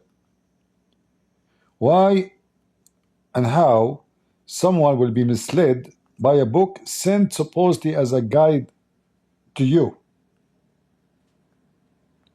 Why does God want to do that? What's wrong with this Discord? It keeps saying downloading, downloading, downloading. 1 of 1. Is Discord working, guys? Maybe it's not. Because it doesn't make sense. It never happened that it take forever to do.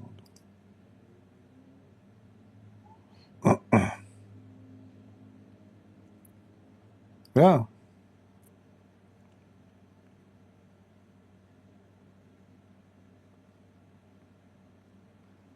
And you know, the funny is, if you ask those people, do you accept what your interpretation is saying? They will say no, they are confused.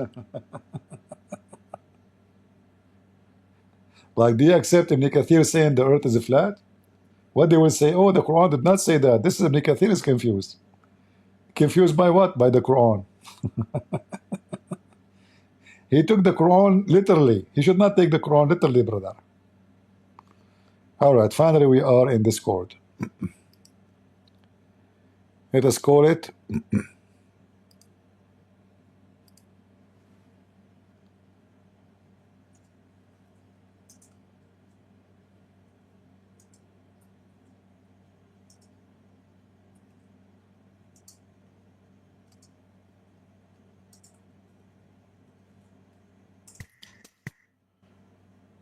Is the Quran from God or from Allah? Am I heard, guys, in Discord? You hear me?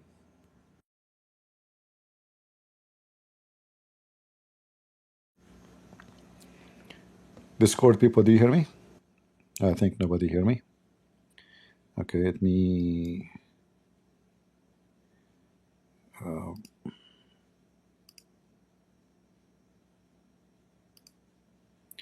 All right, am I heard now in Discord? All right. If there is any Muslim would like to join us, please feel free. You are welcome. We are here thirsty to learn about the beautiful teaching of Allah. I'm very thirsty. Any Muslim would like to join us?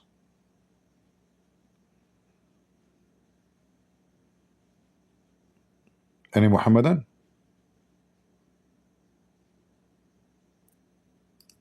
If you are a Muslim, you'd like to join us, please feel free. You can join us immediately in Discord. The admins are posting the link for those who care.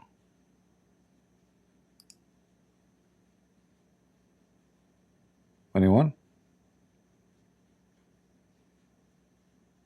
Nobody? By the way, those who defend Allah and His Messenger, they will go to heaven. And that alone is enough for you to come and stand and defend Islam, because you will go to heaven and you will get extra reward.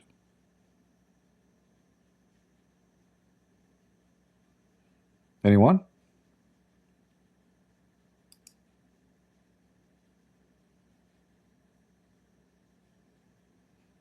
Until now, I don't see any.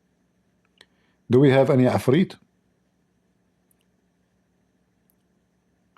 Like when the Muslim, they say, Christian Prince, he is making things up. Who is a Muslim can explain to me what is afrit? Anyone?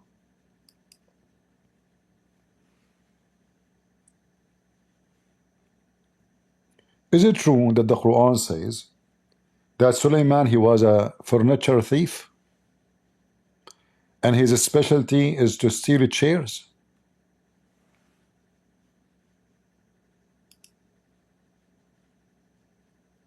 Who is a Muslim can tell us what is afrit?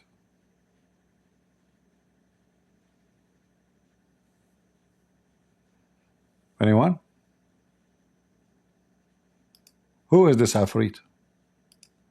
How this afrit he offer his service to Suleiman to steal a chair? Is it halal in Islam to steal the chair of somebody? Huh?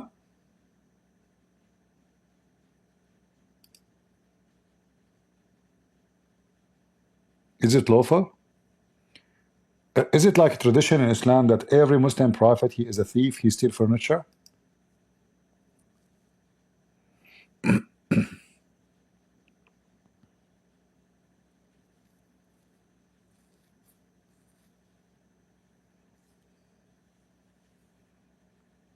Anyone?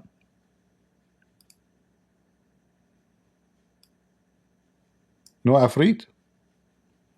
This afrit, by the way, is it true? Remember, in the PhD study about me, they speak about science, scientific study. So this afrit, as you see, he is so powerful, and you can put him in the ball, by the way. This is true story, brother. You see, some Christian, they might say to you, those stories are not true. But there's a lot of evidence, a lot of clear evidence that Afrit is a very, very scientifically proven to be true.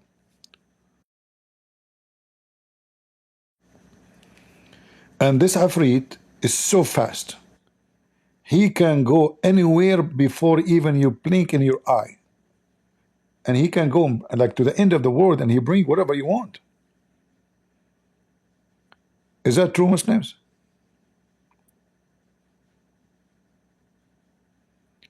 Who is a Muslim would like to join us and tell us about the Afrit?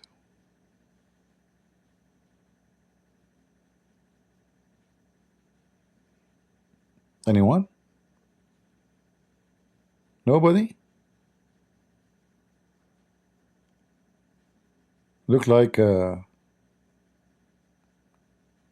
no Muslim when I get involved with the Afrit. He's scary, by the way, the Afrit. I mean, he's so scary.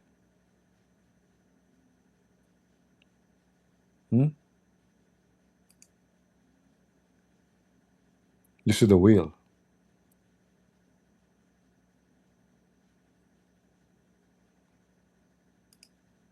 Any Muhammadan?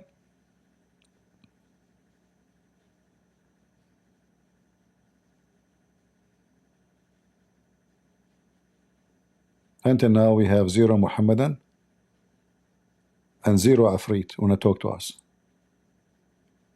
No Afrit. Not even a single one Afrit. What happened? What is today? Today is a Tuesday. Yeah, no Afrit left. This is the most stupid, dummy religion, if it is even a religion. Fairy tale, flying carpet, Afreed. Afreed did die for Suleiman to get him jewelries. Afreed, he have sex with the wife of Suleiman. Afreed, he take the ring of Suleiman when he go to the bathroom. That's why, by the way, when I go to the bathroom, I take with me everything. I take my computer, I take my microphone, I take everything. Because you never know. The Afreed is there, waiting for opportunity to do to you what he have done to Suleiman. Hey, somebody put his hand up and we invited him, but he did not come. He's a Muslim, right? No, seriously, it's a true story, you know. The Afreed, you know, uh, like if you read the story, actually, I know, those Christians, they laugh, etc. Allah will punish them. Allah will punish them. All right? Allah will punish them the same as the Afreed, he take hair from the butt of the Muslim. Do you know that a Muslim, when he pray, Shaitan take hair from his anus? Do you know that?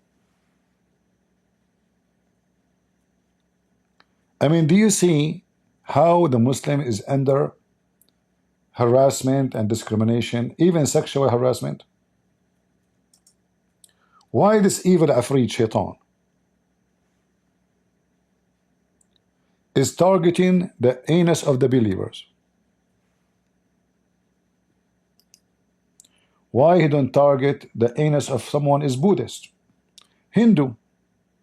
Why only the anus of a true, wonderful believer like Zakir Naik? I know, you might say to me, you are lying. Okay. Let us see.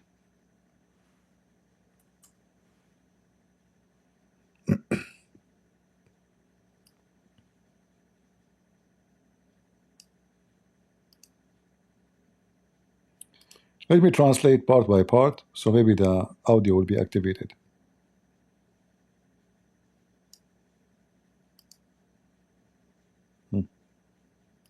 Indeed, Satan comes to one of you while he is praying, and takes hold of a hair from his anus and stretches it out. Ouch! Who is a Muslim can use a slow motion camera to prove to us that Muhammad is not lying and this is the truth?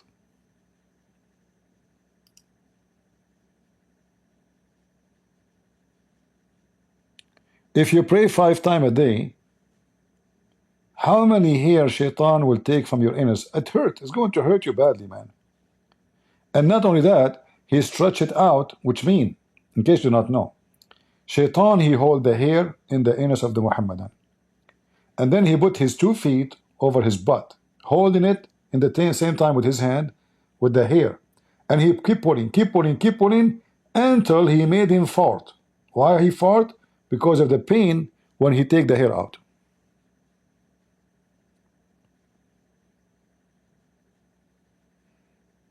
My mic is not good? There's any problem with the mic?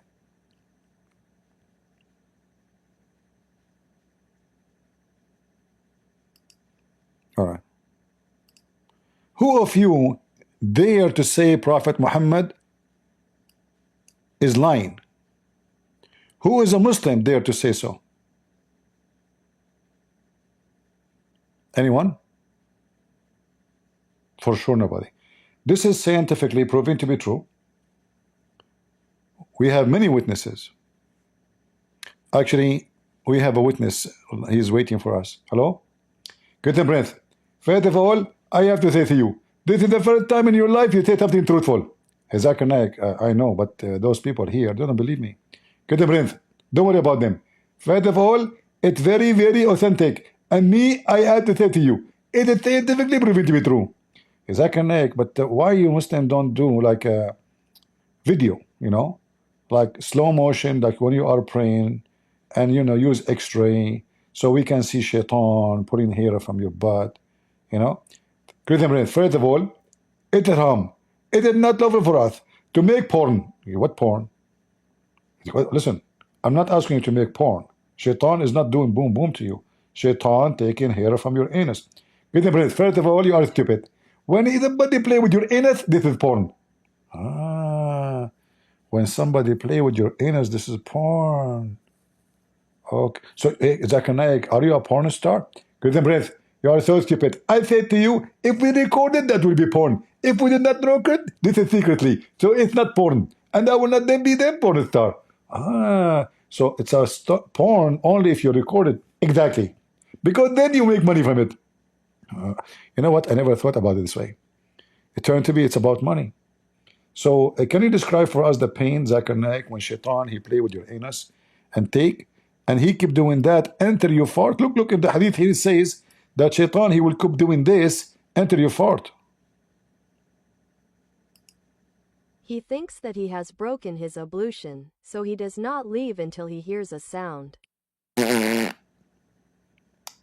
Zakir, is that sound coming from you? A question, please. First of all, I muted the microphone, and it's impossible for you to hear me farting. Like, why you fart? I did not fart. I heard it. Okay, good breath. I was praying to Allah, and Satan, he take one hair from my anus. And he caused you to fart? Man, you Muslims are the reason for global warming then. Don't say that to AOC. This crazy woman, Democrat, she want to kill all the cows because they fart. She will use a mass destruction weapon against the Muslims then. Because they are the one causing global warming. You are the one who's making the ice melt. Crazy Abdul. You should not. You should stop. What should say that I save the earth. Stop praying to Allah. You Muslims, what kind of a prophet say? Shaitan take hair from your anus. Any Abdul? Huh?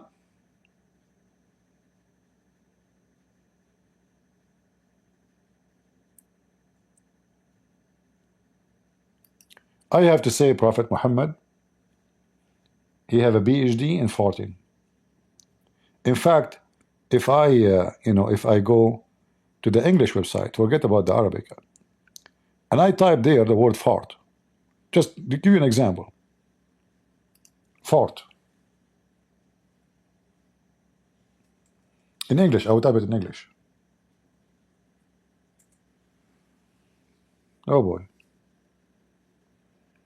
Ta-da-da fart, ta-da-da fart, ta-da-da the prophet who fart, ta-da-da fart, let us together fart, the fart in the prophet fart.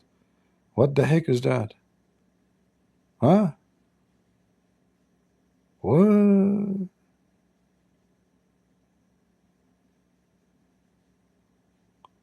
Even the angels will leave you alone if you fart. I mean, those angels have weakness with the farting issue. Should we use fart like to stop the angels, Muslim angels, from coming to our house?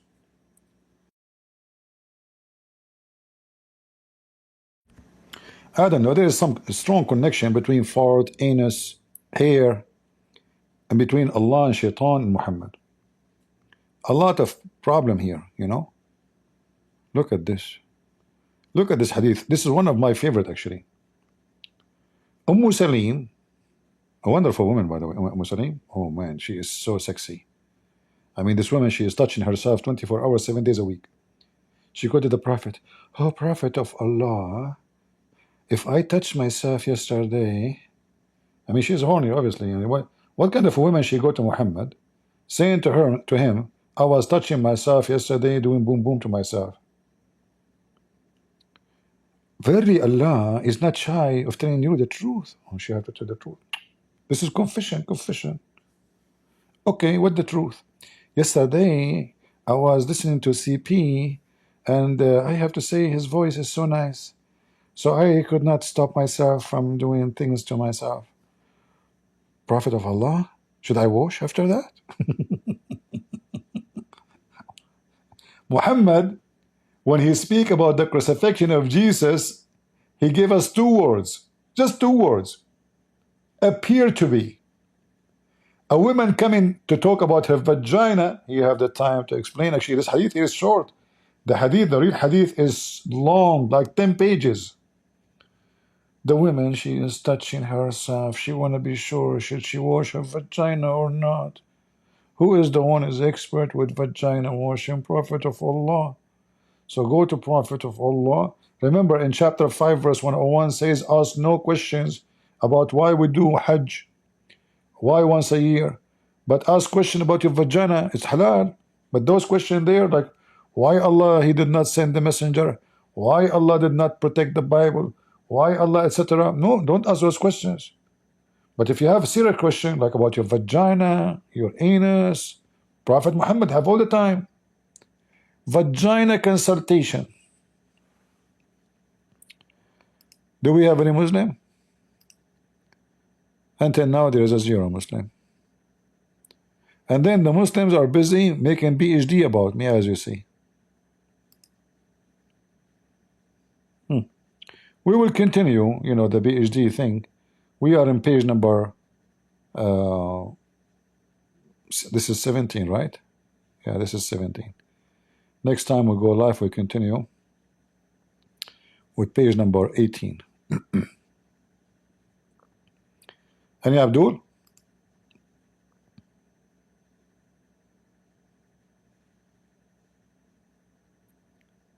Nobody? If you are new, don't forget to subscribe to our channel, and don't forget to give us dislike. I appreciate people when they give me dislike. Hey Muslim, don't forget please. If you are a Muslim and you are following the Prophet, who is very special on farting, don't forget to fart and give us dislike. I mean, what you will lose?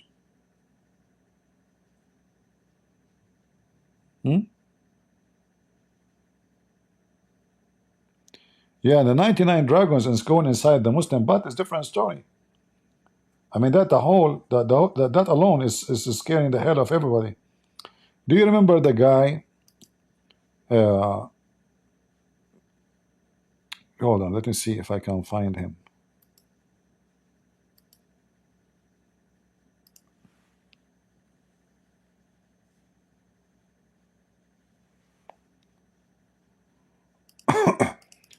Okay, guys, I'm going to show you something very scary. All right? Warning. You might not able to handle it. It's a horror movie. You would die laughing. The punishment of the grave. Assalamu alaikum wa rahmatullahi wa barakatuhu. Stop. Wa alaykum assalam. Brother, before you start, I can say the IQ, I mean your IQ, is unbelievable. Before even you say anything, please, brother, give us lecture about the punishment of the grave. Rabbi shrah li sadri wa yassir li amri wahlul 'uqdatam min lisani yafqahu qawli. What does that mean? My respected brothers and sisters, the topic for my today's talk will be punishment in the grave, and how will be punished in the grave.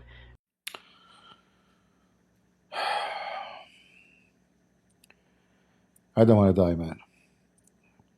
I mean, I die and now I'm dead and I became dust and now I'm being punished in the grave. What? I mean, what Allah will do to us? He will play for us videos of Kamala Harris, like what have been done by burden, by time, you know. I mean, what is the what? I mean, why you are doing? Why you want to do that to Allah? I mean, leave us alone, please. No Kamala Harris, please, please. Don't bring Kamala Harris to speak to us in the grave, please. I will do anything. Okay, please. Tell us about the punishment of the grave. So we are dead and we will be punished according to Prophet of Allah. What will happen? And what will happen to the pious persons in the grave who lived according to the Islamic monotheism? According to the Islamic monotheism. That's the monotheism. See the connection? Grave, punishment, monotheism. Just put the dot together if you are smart, but you are not. All of you, anyone who don't accept Islam is an idiot, stupid. Those are the smart people. Tell us, brother, about the punishment of the grave is according to monotheism. Go ahead. Okay, the first thing I would like to talk about This is the first thing. Okay. You see, we are very organized. First thing, second thing, third thing. No, come on. Scientific. This is first thing. over here is that, of course, we believe. I mean, not we believe. I don't know who I believe. We don't know who believe. I don't know. I'm sure not who believe. Who believe. You want to believe. believes or not, but according to logic and common sense, According to what? According to who? According to logic and common sense? Okay, no comment. that the reason for us being in the grave is that there is something to come. Because if there is nothing to come, why would we die? So from here, we can think, or we can argue about one thing, that there is something after this world. Right. And let me talk about a few of the punishments which will happen in the grave to the bad people. And those punishments are, of course, very fearful. The punishment will start from here that Hold on. Can you do that again? What happened to you? Suddenly you became a horse? The punishments which will happen in the grave to the bad people. And those punishments are, of course, very fearful. Now I feel really better because this will happen to the bad people, Not someone, like if you are a person who did the child molestation like Prophet Muhammad, you are not included, Or you marry children, Or you kill people, or kidnap people, or steal their money. No. This will happen only to bad people. Like what? Like Christians, Jews. Not one who have sex with a child or killed some people, or because he's a Muslim. Just let you know, okay? Hey, brother, tell us. Look at those eyes. Unbelievable. If there's any lady here, she is single, she want to get married, I have a gentleman here is available. You wake up every morning. You look at this face. You will go back under the blanket again. And the punishment will start from here that two angels will come. Two angels. Bad cup, good cup. Not one. Two angels. Yeah, according to Muhammad, one his name is Nakir, and the other one his name is Nakir. Nakir. Shantir. Continue. They will ask you three questions. 3 questions. Not 4. I mean, you Muslims, what's wrong with you? Trinity again? I mean, ablution 3. Allahu Akbar 3 times. Assalamu alaikum 3 times. You divorce your wife 3 times. Mary, she fasted 3 days. Zechariah is the same. You do ablution, you wipe your hand 3 times, your face 3 times, your nose 3 times. Everything in Islam 3 times. Even now 3 times? 3 questions? Why not 4? What if I have answer 2 to 1?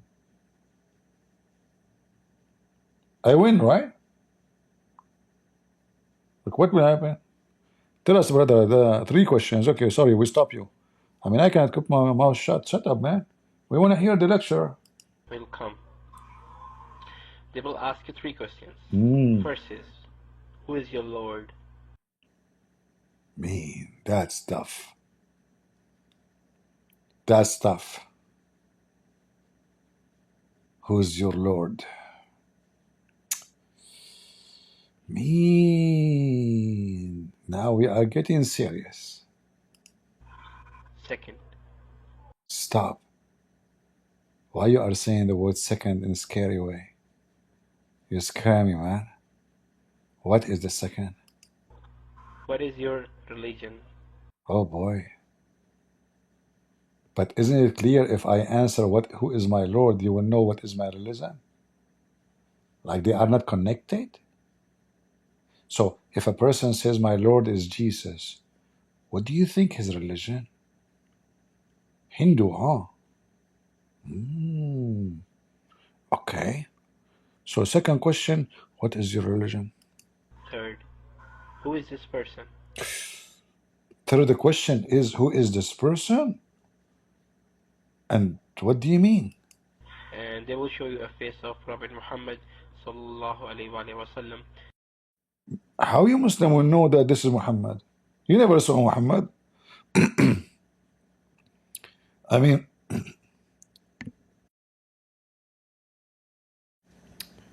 I have to say this question is so smart. They will show you a picture of a wanted man, wanted in Texas. Do you know who's this person? I swear by Allah, I never met him. I don't know him. You idiot. This is Prophet Muhammad. Say, yes, I know him. If you want to go to heaven, you stupid Abdul. No Muslim knows how Muhammad looked like. How what we know, he's chubby and fat and short. What the heck? Continue. Peace and blessings be upon him. When the angels will ask you the first question, who is your Lord? People will answer, I don't know. Ma'adri. This is... Man, now you are screwed up. The angels ask you, who is your Lord? You say, I don't know. Ma'adri in Arabic? That's messed up.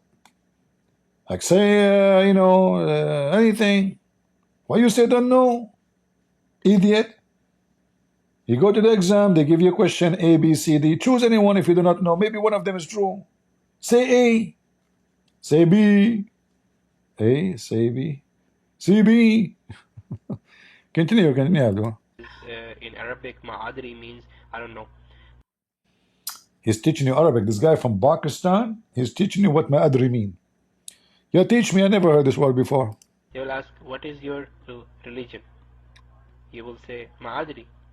I don't know. Man, this guy is stuck. He don't know anything. Like, who is your dad? Ma'adri.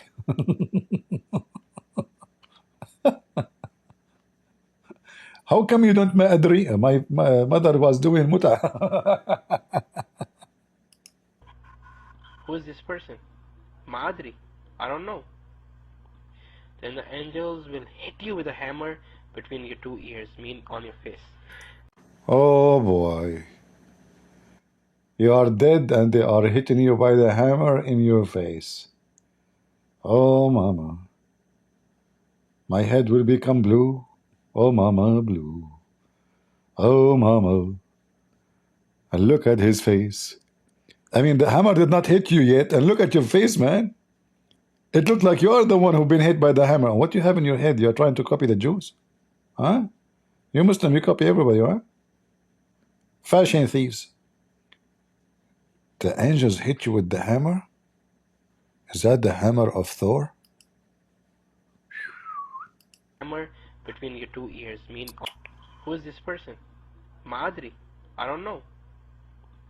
Then the angels will hit you with a hammer between your two ears, mean on your face. Now from here, we see that those hammers will be of steel, and it will be kind of big and quite heavy. Are you kidding me? The hammer is made from steel, not from silicone? That's tough. And if you hit your face from your hand like this. How, brother? Hit again? The guy is hitting himself for real. Did you hear the sound? Hold on. Again, quite heavy. And if you hit your face from your hand like this on your face, you feel a little bit of pain. And if you hit hard on the nose or on this part, you will feel a lot of pain. And think how much hard will they hit you from the hammer. They will hit you with so much force that your head will blow into parts. Yes, brother. And then they will join again and they will hit you again. And they will keep hitting you for a while. And person thinks that with how much force and velocity they hit me with the hammer, that with only one hit my head is gonna break up into pieces. Two pieces.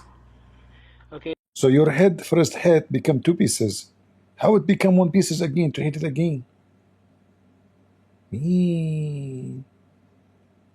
Those angels are really weird, huh? Two pieces. So if I open the grave of, how come we find the grave of people who died like, 3,000 years ago, and their head is still one pieces? Maybe the angels, they missed their grave. Big mistake. We need to report those angels to Allah. They are not doing their job. There's everybody who died, his head is still to, one piece. The Hindus, the Christians, the Jews, the atheists, Joe Biden. Like, what's wrong with you? This story must be true story, scientifically proved. And he said in the beginning, according to logic and common sense. Brother, sorry to interrupt you. Continue. One hit, my head is gonna break up into pieces. Whoa. Okay, then from then there will come snakes in the grave, and those snakes are not snakes which are found in this world. Those snakes are not from this world. Are you saying they are alien? Mean.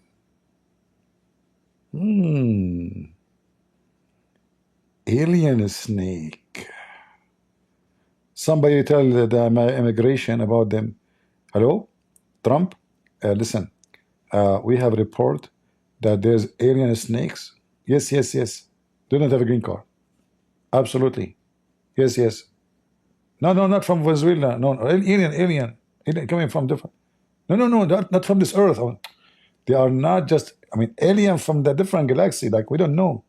Yeah, yeah, yeah. Pictures? Oh, yeah, I mean, you just go any snake you see, those are alien snakes. Okay, just send ice. Yeah, yeah. Yeah, but don't like when they come, don't like start singing like ice burger. No, just like undercover. Okay, yeah. So you can, because they are sneaky snakes. And by the way, you will find them in the graveyard. There's no need to look at nightclubs. No, no, no, no, no, no, no. They are only in the graveyard. You open the grave, you find them there. Beach, okay. Brother, continue about the snakes. This is true story. Snakes which are found in this world, they are snakes which will come from hell. Hold on, I just gave false information to the government. Let me call Trump before he send me to jail. Hello, Trump. Sorry, I said to you those snakes are alien coming from different galaxy. Mistake. Sorry, I just received information immediately that they are coming from hell. Yeah, yeah. Okay, yeah. You have to send them back to hell. The Democrat will not agree. Why? Oh, because they are going to be there too. Oh, that's a good point. So what we will do? Where we send them? Okay. Oh, okay, you got it. Send them to Gaza. Okay. Okay, thank you. Continue. They are snakes which will come from hell. Mean. There will be 90 snakes, each snake with 9 heads. Oh, I have to call Trump again and fix the information. More information coming. I mean, it's 90 snakes. Actually, there are 99 snakes, not 90. Each one of them have 9 heads. Okay. If we go by his number, 90 snake x9, this is 810 snakes will come to each one of you. There are 90 snakes, yes, but remember, each one of them have 9 heads. Me. And I told, and Trump, he told me in the phone, we will take their pictures so we can ban them from coming. He don't know that they have 9 heads. He take pictures of the first one. What about the rest? They don't have the same look anyway. Unbelievable. Brother, 90 snakes, each one of them have nine heads. That's getting really scary. Each snake with 9 heads. And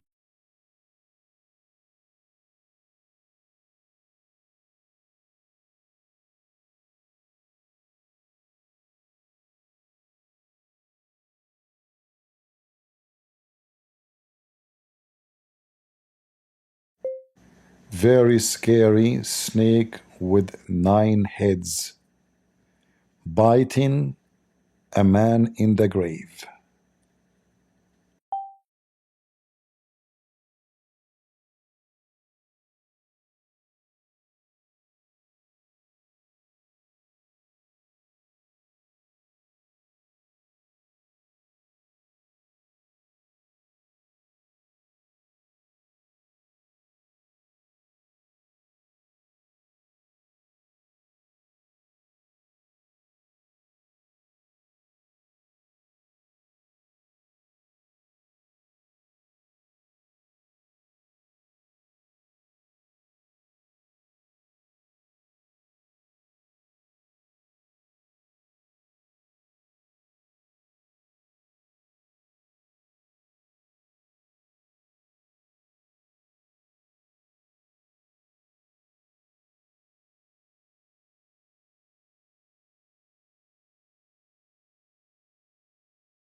Sorry, I muted the microphone.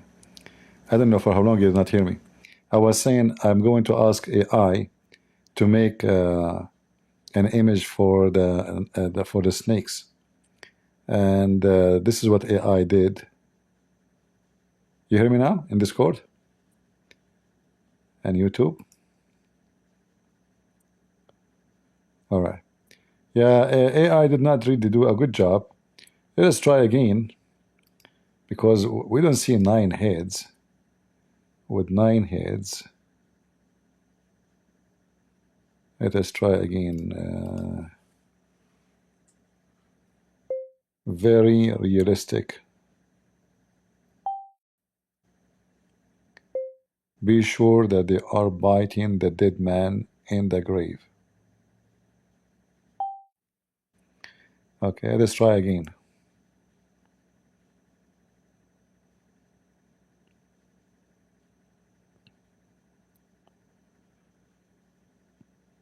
Sometimes this AI, the one I purchased, do a good job. Sometimes it doesn't give. Like, you have to give too many details, and you have to be very careful in the language you use. Oh, this is better. Oh,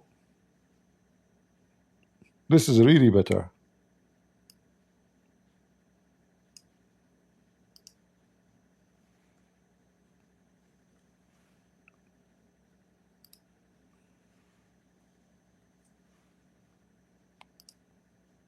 Okay.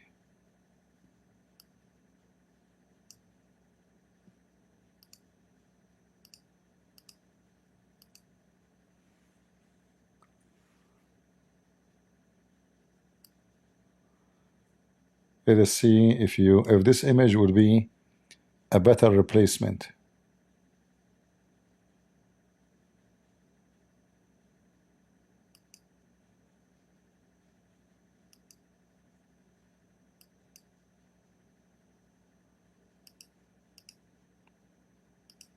So this is the Abdul, and those are the 99 snakes. I just made one of them. Oh, this is the same picture, did not change. Why did not change?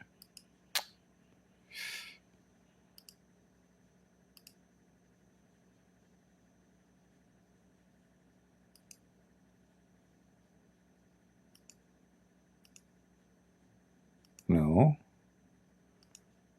For some reason, the software is not taking it. Okay, let's try now. One more time. Okay, now it's coming slow, small. So this is the Abdul.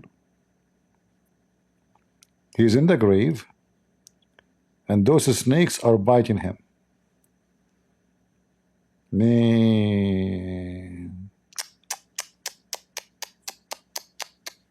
what a sad scenario. Man, and you guys still, you don't want to convert to Islam? Are you sure? Aren't you afraid that the punishment of Allah will come to you? Okay, I warned you. It's up to you. Let us hear the video. Those snakes are so full of poison that it is said by the Prophet Muhammad sallallahu alaihi wasallam that if one of those snakes bite the earth, the earth, then till the day of Qiyamah, means till the last day, that the whole earth will never ever bring out any greenery. Everything. If the snake, one snake, bite the earth will not have any greenery, brother, until the day of judgment, brother. Just one of those snakes, if she bite the earth, brother, are you saying that this snake will bite us, will guarantee us not to have weeds growing in the top of our grave?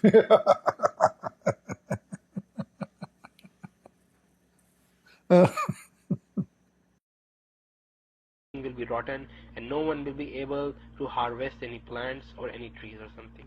The earth will be so much poison, will be full of so poison, and they will keep biting you. The snakes will keep biting you from day till night. True story. If you don't pray, if you don't worship. and each bite the snakes will bite you. It will take you 70 yards beneath the earth. I mean, a man, no matter how much powerful he might be, if he grabs something and throws it on the earth or on the street, he can hardly bring a crack on it, or maybe move in 1 centimeter, or hardly like that. And that's Potato Abdul. If you hit the ground, hardly you can move 1 centimeter. I was going to marry you to my goat. You are not man enough. If you are digging in the ground, you will move only hardly 1 centimeter. Mean. Okay, go. snake will take you 70 yards beneath the earth, and you will go beneath the earth, piercing the earth, piercing the surface of the earth. Your body will go 70 yards down, and then the snake will bring it back, and then he's gonna bite you again. This is gonna happen. Imagine 90 snakes biting you. Imagine, brother. Each snake have 9 heads and 1 scorpion. Oh boy. I thought we are done, just the snakes. No. 1 scorpion. Why 1? How come 90 snakes, each one of them have 9 head and only 1 scorpion?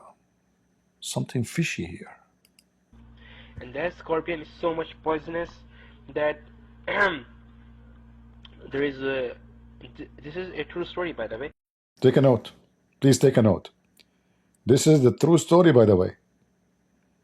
I mean, look at his face. Do he sound like lying? What's wrong with you? Yeah, take a note. This is a true story, by the way. Scorpion. And that scorpion is so much poisonous that there is a... This is a true story, by the way, that once in Saudi Arabia, there was a person who once hit a camel. And it is famous about the camel. I mean, it's a fact about the camel. If you hit the camel is going to take revenge. Ooh. Ooh. So there was this guy in Saudi Arabia. He once hit a camel, and then at night when he was about to sleep, he remembered that, oh man, I hit that camel. And when he was peeking out of the out of his door, he saw the camel standing outside, and he knew that camel is gonna catch me, man. I need to run. And he was in a tent. He was not in a house. So he began running, and while running, the camel started to follow him. No. And the camel was following, and the man went to a graveyard. And in the graveyard, he saw a grave which was a little bit weak. Okay. I mean, it was not, you can say, hard. Or firm. True. So he broke the grave, and he went inside. And inside, he saw a scorpion, a small scorpion, a strange kind of scorpion, and he was stinging the dead body.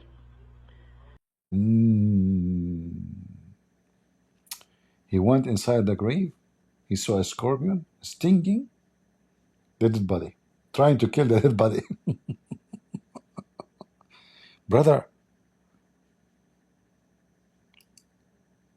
can you make this movie as a series? Okay, continue. The dead body. And he got a little bit afraid. That scorpion came out of the grave, and he saw the camel coming. He stung the camel, and the camel all of a sudden died. It is famous about the camel that if a snake or any deadly animal bites or stings the camel, it takes at least 7 to 8 days for the camel to die, because camel absorbs the poison very slowly. And when the scorpion stinged him, he died at once. Then the man came outside. He saw the camel is dead. He got happy, and he kicked the camel. Big mistake. With anger. And when he kicked the camel, his feet till the ankle melted because of the poison. The camel's body became so much poisonous that his feet till the ankle, which he hit, melted at every spot. And that kind of scorpion is gonna sting us. Oh boy. Oh man. So oof, man, I'm sweating now. Brother, what's the solution, brother? Can you give us a solution for the sake of the shin of Allah? from here we can see how much horrible will the scene be. I know. And the good thing about the pious person is, if you worship, your worships are gonna save you from the snakes and the scorpion from your left hand side. Brothers, did you hear that? If you worship, pray, the snakes will protect you from the right, from your left side, brother. You pray, brother, your left side protected. Okay, kabish. So the first is the. So now the left side is protected. Okay, what else? If you give charity, your charity will save you from snakes and camel on the top. On the top. Yeah, charity will save you on the top. But the most dangerous place is still exposed, the bottom. How we can explain it? How we can protect it? If you don't lie, speak truth, and do righteous deeds, those will help you from the snakes and scorpion coming from the right hand side. I thought a Muslim, he can lie. The Quran say, chapter 328. Okay, brother. And if you read the Quran, oh boy, what the Quran will do? That will help you from the bottom. The Quran will protect my anus? Man, I'm safe. I read Quran every day. Oof. Now I feel better. Man, I spend my life reading this stupid book. At least there's a benefit. My butt is protected. Okay, Abdul, what about your back? You said, your prophet said, if you pray, that protect your left side. If you give it charity, that will give you from the top, protect you from the top. Okay. And if you fast, whether that protect you from the right side. And if you read the Quran, that protect you from the bottom. What about your back? The whole back, the whole back. Like, what happened, brother? So these are the only things which can save you in the grave. So think about it. I mean, guys, he did his part. He did his part. Think about it. I mean, if you're a fool, what I can say? What he can say? He did his part. It sounds horrible when a person thinks about these things, that such poisonous snakes and such a poisonous scorpion is gonna sting us, and snakes are gonna bite us. So before you die, yeah, you need to save yourselves from the punishments in the grave.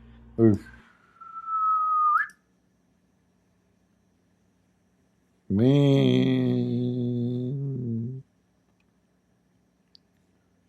I don't know. I don't know why in the world you guys don't want to convert to Islam. All of those things must be true. 99 snake. By the way,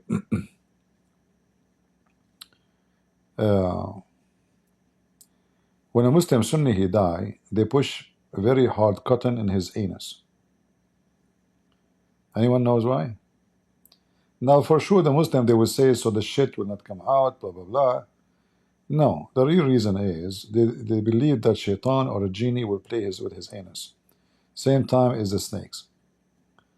There's a story.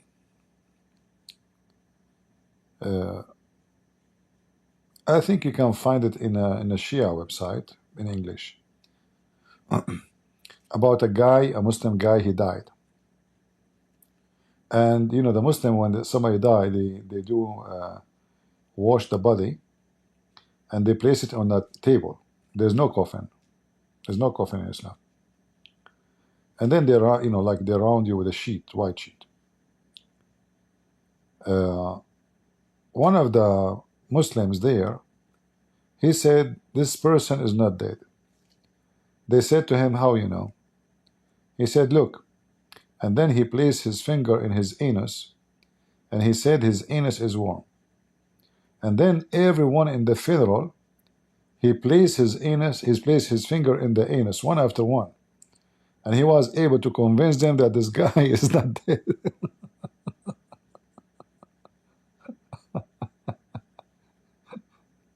So imagine if this guy, he came back to life and he found out that there's 2,000 men. They placed their fingers in his anus. He would prefer to die again. Unless he is a gay. Hey brother, do you know what happened to you when you were conscious, unconscious? Or what happened? Everybody in the funeral put his fingers in your anus.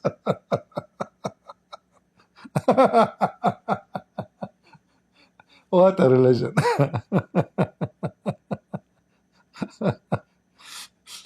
Well, according to Muslims, it's a true story. It's not. It's not up to you. It's not up to you. Yeah, according to them, it's a true story. Oh boy.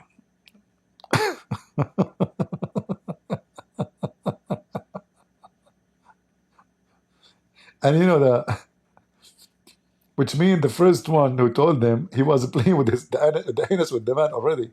Otherwise, how he knew? You say, hey, guys, this guy is alive. How you know? If you place your finger in his anus, it's warm. Really? No way.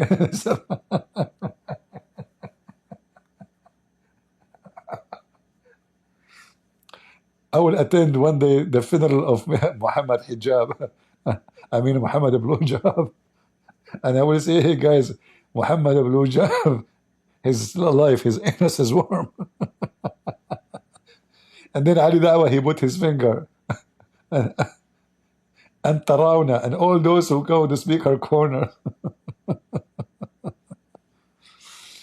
What a stupid cult.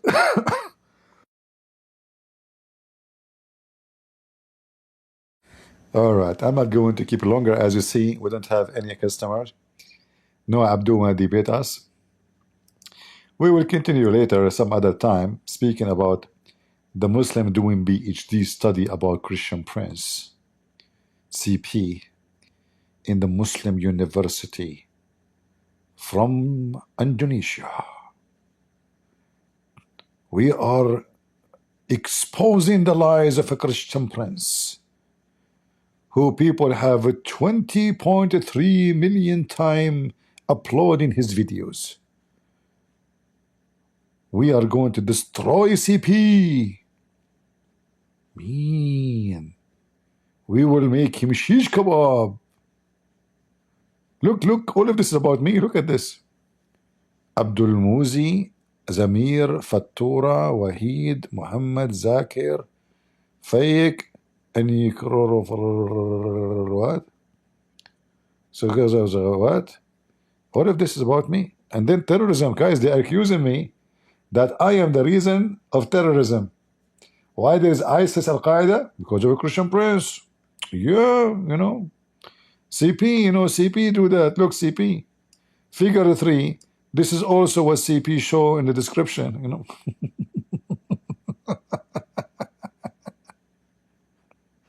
Ah, Lord have mercy. This is a reference. Anyway, Abdul, listen to me. With a snake, without snake, you are a bunch of potatoes. And I want all Muslims, Indonesian Muslims, to ask so-called ustaz, who they are just fooling you, why not even a single one of you dare to debate me? Once. Just do it once in your lifetime. Why none of you dare? Big mouth, you claim to be scholars. You claim to be knowledgeable. You charge people $5,000 for 2-hour speech. You are a bunch of liars. You know nothing about Islam. You don't even know how to say your prophet name correctly. All of you are a bunch of potato liars. Islam is a business, never was a religion. Muhammad never had a religion. Muhammad was doing a business. He wanted to rape, he wanted money. When your book says, if the Prophet his eyes fall into a woman, her husband must divorce her so the Prophet can F her. This is what your book says, not my books. Your books. If the Prophet his eyes fade into your wife's ass, he will turn you into a pimp and you have to give her to him, for you are a pimp. And then you will hear the Muslim says, I will sacrifice my mother and my father for you, O Prophet. Sure, he will F them. A bunch of potatoes. With goat, with no goat, with beard, with no beard. All of you are potatoes.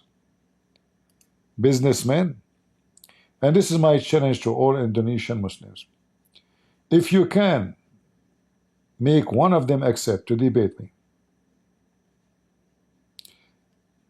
I can debate them all together, by the way. I'm not saying one only. You can bring as many of them to support each other. But you will never find one of them dare to say, I will debate Christian Prince. And you know why. Because they are doing business, and if they debate me, they will lose. That will be a career ending. In fact, none of them have a career. Those are a bunch of losers, have no jobs. They make money out of the garbage of Muhammad.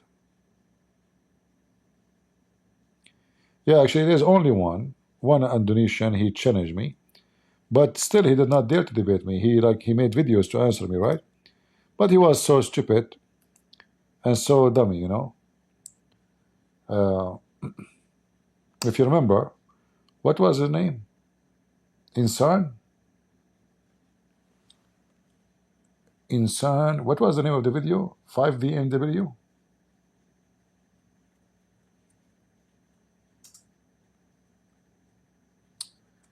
Five BMW, something like that. So the guy, he offered me 5 BMW. Here we go. Christian Prince.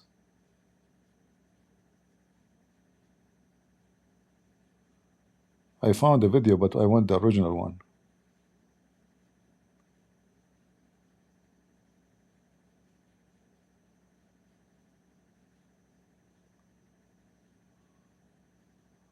Okay, hold on.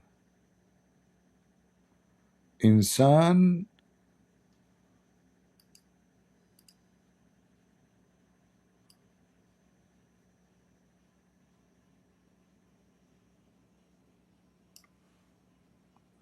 Let me see if I can find it. You want to see, guys, the challenge of 5 BMW? Christian Prince.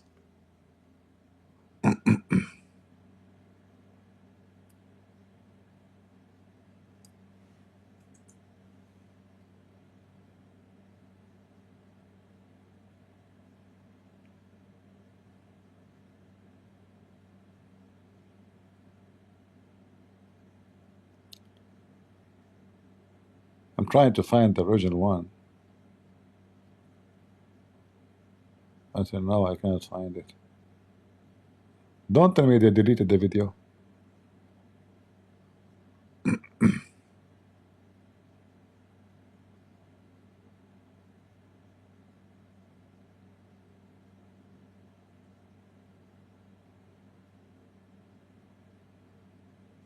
No, I cannot find it until now. I don't know. Christian Prince.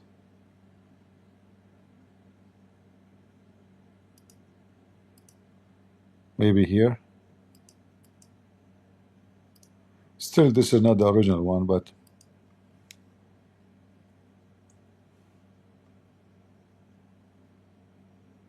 all right. Muslims, be my witness. We want the original one. Where is the original one? We cannot find it.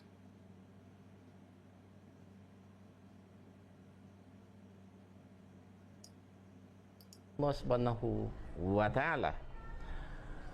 We will provide the answer in English so that the world understand that the knowledge of Christian Prince about Islam and Christian is very shallow. We want it to be done. Christian Prince knowledge about Islam and Christians is very shallow. Fair, so we hope he will open his face marks and we have a face-to-face dialogue. Ass to ass doesn't work. All right. The first thing. All right. Yeah, I could not find the one without my comment, actually. Too bad. Yeah, that one is very funny. And he offered me 5 BMW. Oh, Lord have mercy. All right.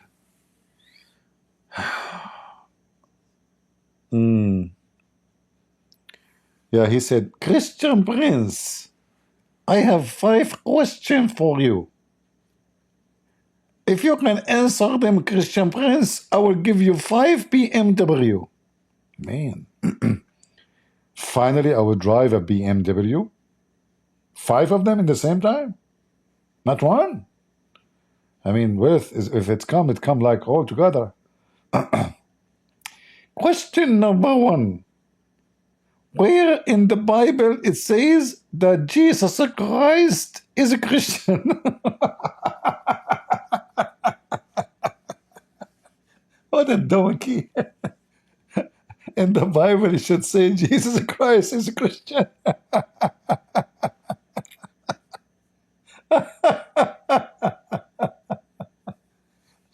If this is the smart one between you, so who is the donkey? So he's a challenge to give me the BMW. He wants me to show him where in the Bible Jesus Christ says I'm a Christian.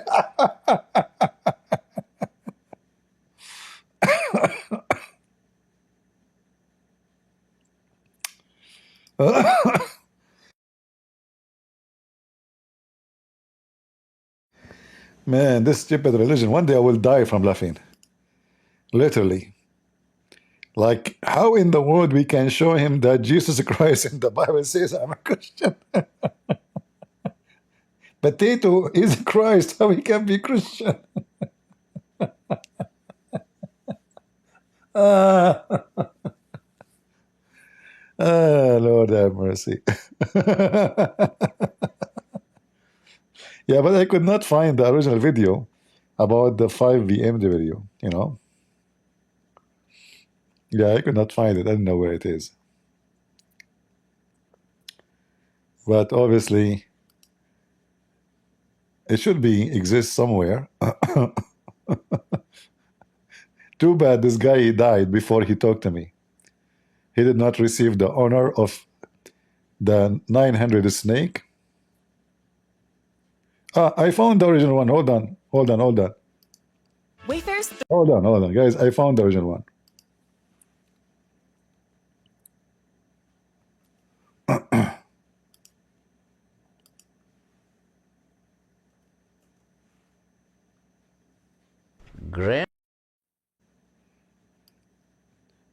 Listen carefully.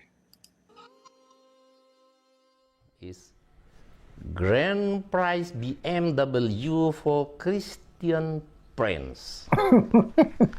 Hi, Christian Prince. Hi. I will give you the BMW car as a reward if you can answer every question as follows. Okay. First, show me the verse in the Bible that tells Jesus is a Christian.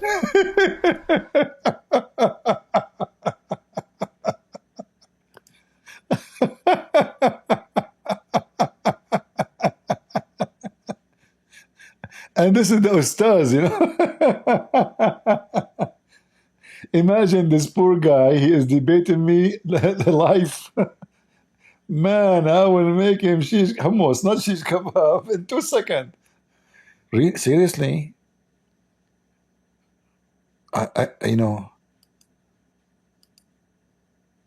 Jesus Christ, it's not in the Bible saying that he's a Christian?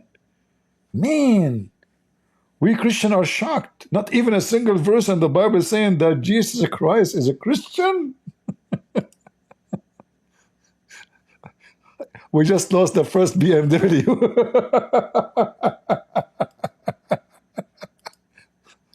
But still we have 4, you know, like, don't lose hope. Don't lose hope, okay? I mean,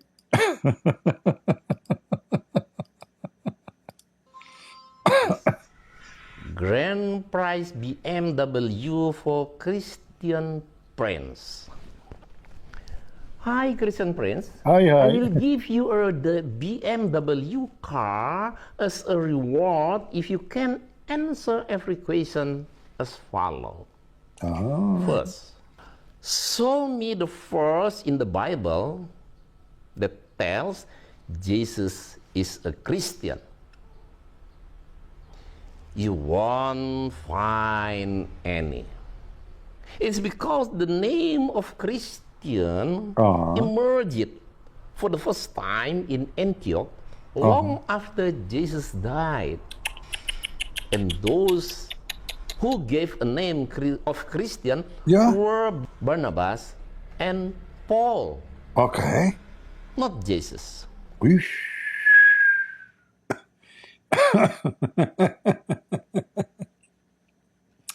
You stupid donkey. People, they call us Christians. It's not Paul. People, they called us Christians. They called us. We are called by people Christians. So we are known to be the followers of Christ. So they called us Christians. As an example, potato. In the West, they call Muslims Muhammadans. Did you get it? I call them potatoes. I mean, I have different titles for you Muslims. Those are your scholars, potatoes? Those are your ustaz?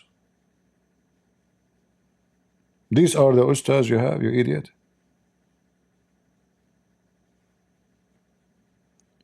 And if this is the case, why your stupid Quran keeps saying Christians, Christians, Christians? If you go to your stupid Quran, why you Muslims in the translation you say Christians? Huh?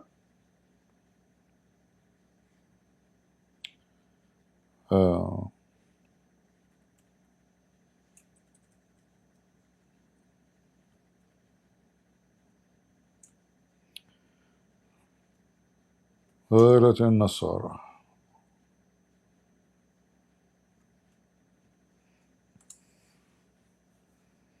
All of this, your Quran keep calling us Christians, Christians, Christians, Christians, Christians. What a stupid monkey you are.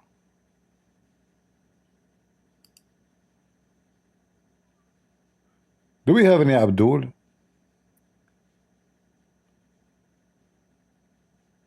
Any Abdul?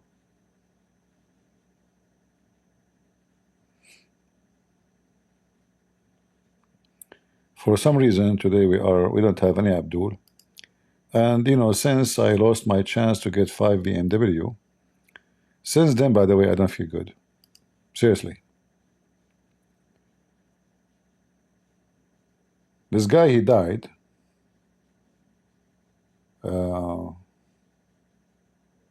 I feel sorry for him, actually. I mean, he will end in hell. I do my part trying to save those poor Muslims from the stupidity of Islam. I mean, the Muslims, they speak about logic, they speak about what is right and what's wrong, supposedly. But they don't notice really that Islam, all of it is wrong. Beating women, sleeping with the children, kidnapping, killing. You can lie, you can use the name of God in vain, you can have women secretly, you can abuse them, you can use them, you can dump them, you can divorce them by text chat. I mean, the 10 Commandments of Moses, not only Muhammad, he broke them, he broke every decency. Name one thing Muhammad did not break. From wearing women clothing, to kissing men, to promising, sex in heaven with men, to being accused of a thief, to be a thief by his companions. His own companion, they accuse him to steal clothing. In fact, one of the biggest war Muhammad he did, it was a piracy in the road. He attacked the tribes to steal their goods. And the Muslim, they almost lost the attack because they start jumping to loot. Because the whole purpose of the attack is looting. They are a bunch of looters.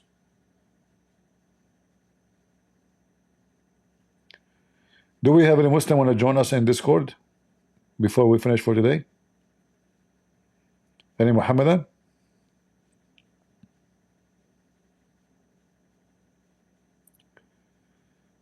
Do you think Saudi can fight Iran? Saudi can fight nobody.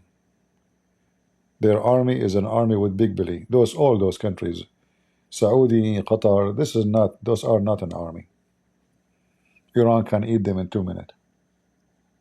Saudi Arabia, Emirat, Bahrain, they could not find the Houthi alone.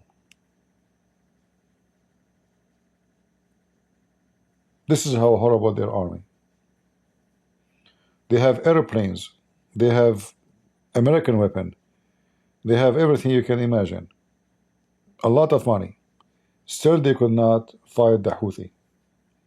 So if they cannot fight a militant, so what will happen to them to fight Iran? The Houthi is just a puppy compared to Iran. Groovy.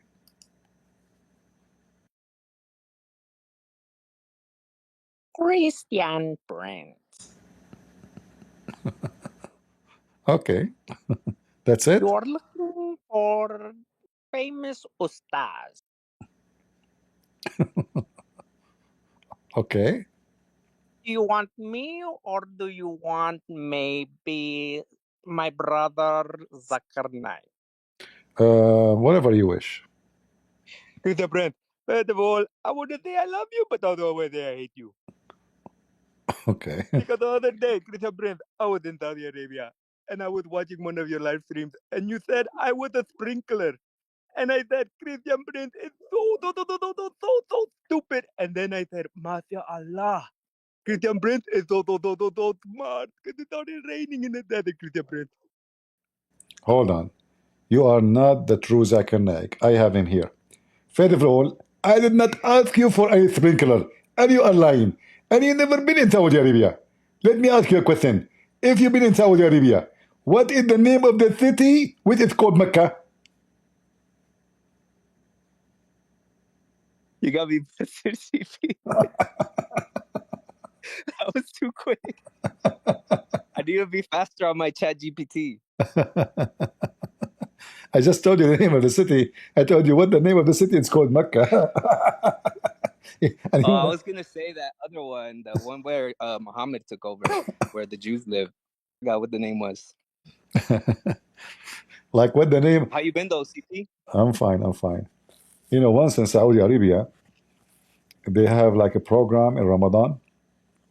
So they ask you a question. If you answer it, they will give you 1 ounce of gold for real, TV program, So they ask people in the street, air condition York.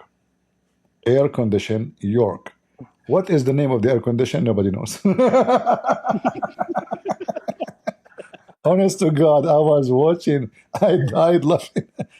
And one after one, air condition York. What is the name of the? Because this is this gift is sponsored by this company, Yeah. The air condition. So air condition York. What is the name of the air condition? Can you give me more information? Can you give me another clue? All right. The story I like, CP, is the one where you're like that you prank called a TV station and you're like, say more prayers on the prophet. Yeah. And they're just going on. Yeah. We have a Muslim to join. Let us see. All right. I'll see you later, CP. Have a good one. All right. Thank you. Come on, Muwahid. I just invited you. Are you coming?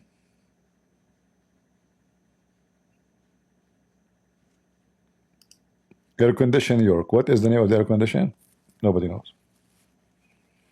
So give me, if you've been in Saudi Arabia, give me the name of the city. It's called Mecca. What is the name of the city? I just give him the name. All right, look like this Abdul is not coming. All right, guys, we will not keep you longer. I hope we have a good time. Yeah, man, Saudi Arabia. And you know, this crown prince, he want to build like the city, technology. You will see, time will come and you will remember what I say. This country will never be a country. It doesn't matter how much oil they have. Emirat is going to be empty and doomed. Remember what I was saying. Empty and doomed. Will be totally empty. Nobody will go there. As soon as war erupt between Iran and any of those countries, count my words. In fact, Emirat just a few years ago become empty. There's like tens of thousands of cars in the street. Just take it, you know? People leaving because the whole country is foreigners anyway. So any country in the Middle East have no future. There's many reasons. Like now, I don't know if you follow the news in the Middle East. Jordan is facing bankruptcy, same as Egypt. Jordan have in the top of the bankruptcy of the money, no water.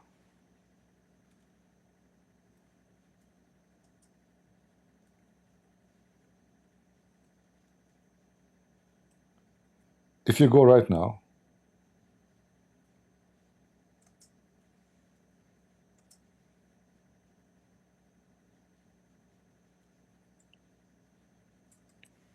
and you search, you will find that Jordan is dead. This country, I advise the Jordanian, they call themselves Jordanian, to give the land to Israel because you will die there anyway. You have no water. No water. How they can survive?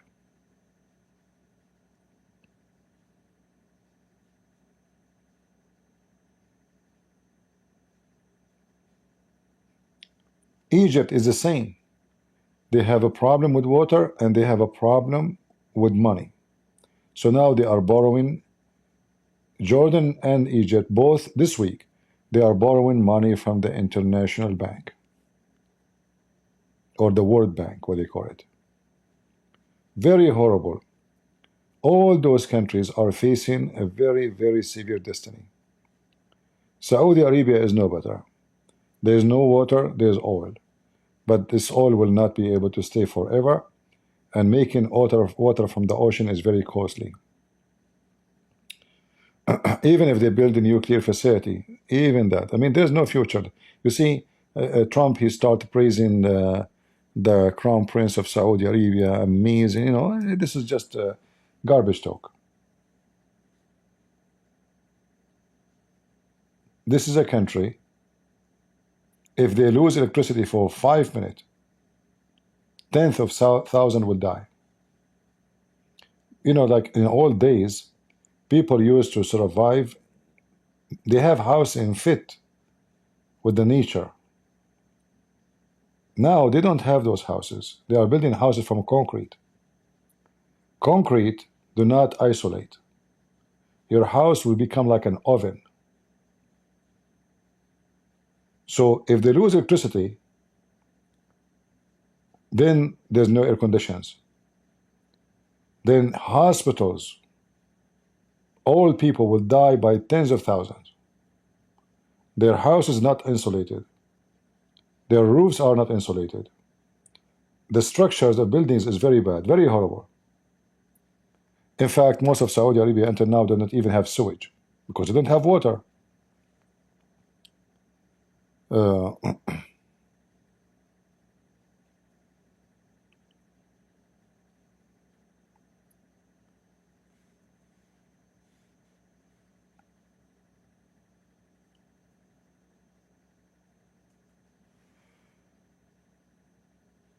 If you go and try to do some study, you know, and those stupid Jordanian Muslims, the Israeli, they offered them help before, 20 years ago. If they listen, they will be saving themselves. But they are stupid. They will not. You know, they told them, let us make a project to connect the Mediterranean Sea into the Dead Sea. That alone will bring more rain, will make a big difference. The Dead Sea will not be Dead Sea no more. They refuse because they are Jews. Allahu Akbar, Jews. We will not. Haram. We will not do that with the Jews. And now they are paying the price of being stupid. They asked Israel, let us do it now. Israel said no. They don't need it. They don't need it. You cannot even flush your toilet seat in Jordan. You will find many villas of rich people, but they cannot fill up the swimming pool by water. You will stay for a couple of years in jail if you put water in your swimming pool.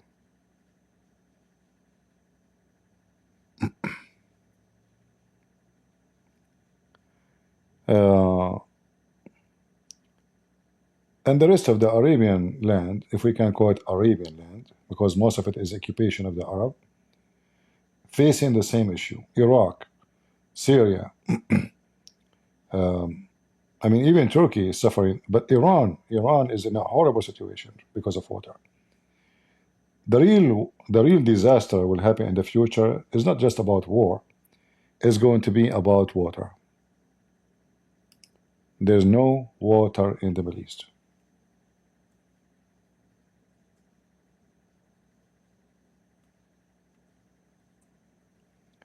If you search for Iran drought, let me show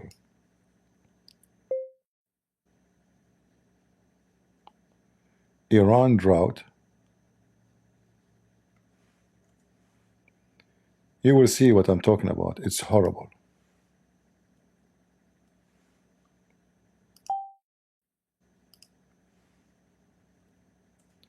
You see, there's some countries, they have a drought too, like China.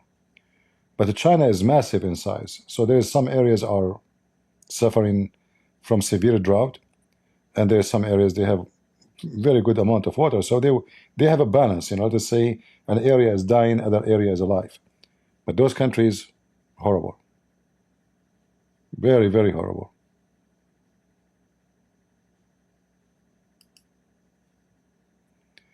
It's not only about power. They need water to farming, to drink, to wash, you know. I mean, we human, we need water for everything we do.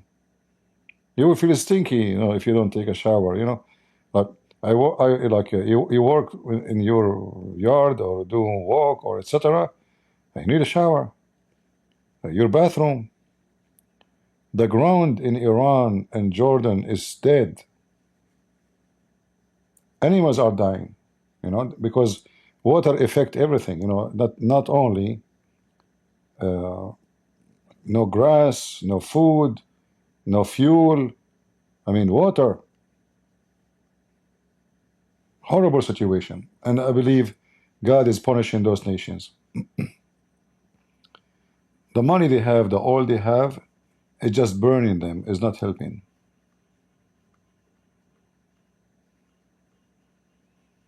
It's not really. You know, many, they think oil is a gift. Not for those people. When they get the oil, they start building weapons, they want to kill, they want to fight. And that did nothing to them good. This is Iran. Look at this. Before, the water used to reach to the second floor. You see the second floor? The bridge in the top. So imagine how it is. And they have no other sources, you know, it's so they are desperately, same in Jordan, same in Saudi Arabia, same in Emirat. The difference between Emirat and Saudi Arabia, right now they have cash. So they can transform the ocean water into fresh water, which doesn't taste good. But still, they can survive because of the money they have. But what about the future? All right.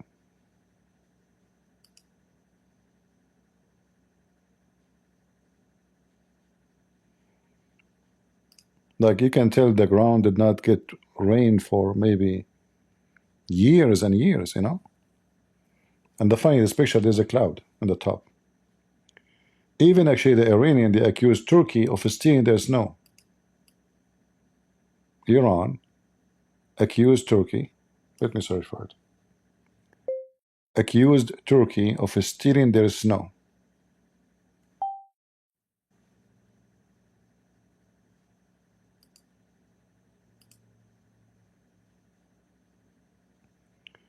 Even snow is not coming there no more.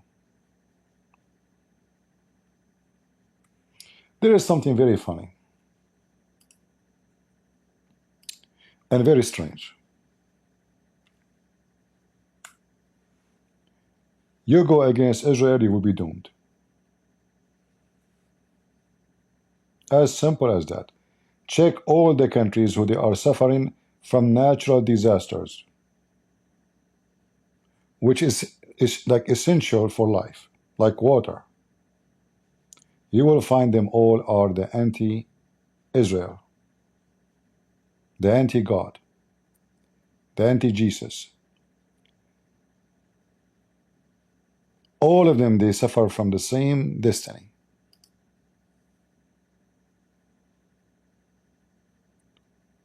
Iran next door neighbor accused of stealing rain cloud as severe drought sweep through the country. So Iran is accusing Turkey of using those weapons to make rain happen before before the rain go you know to their territory.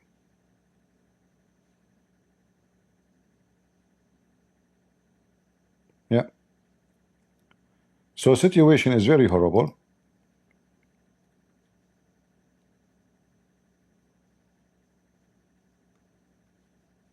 And there is no solution. And population is increasing. And that's the case for all those countries.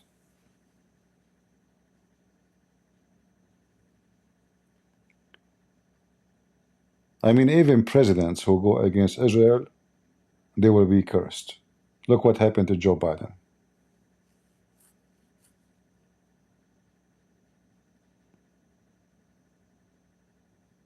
Look what happened to him.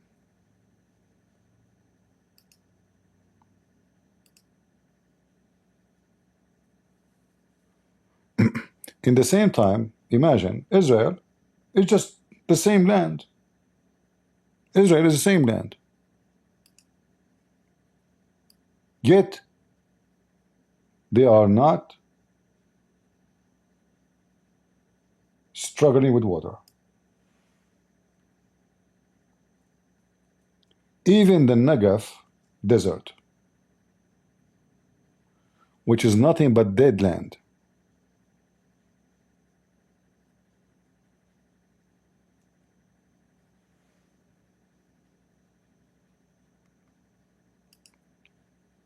the Israeli, they make it a green heaven. Beautiful.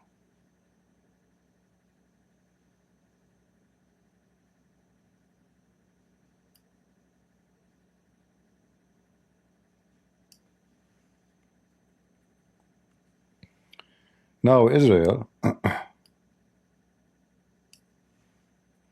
is exporting wine, grape, olive from the desert.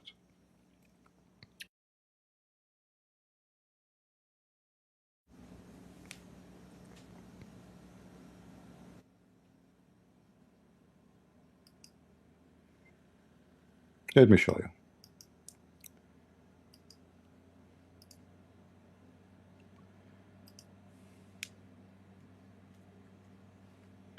This is the desert of Israel. The sand there is so ugly, yellow,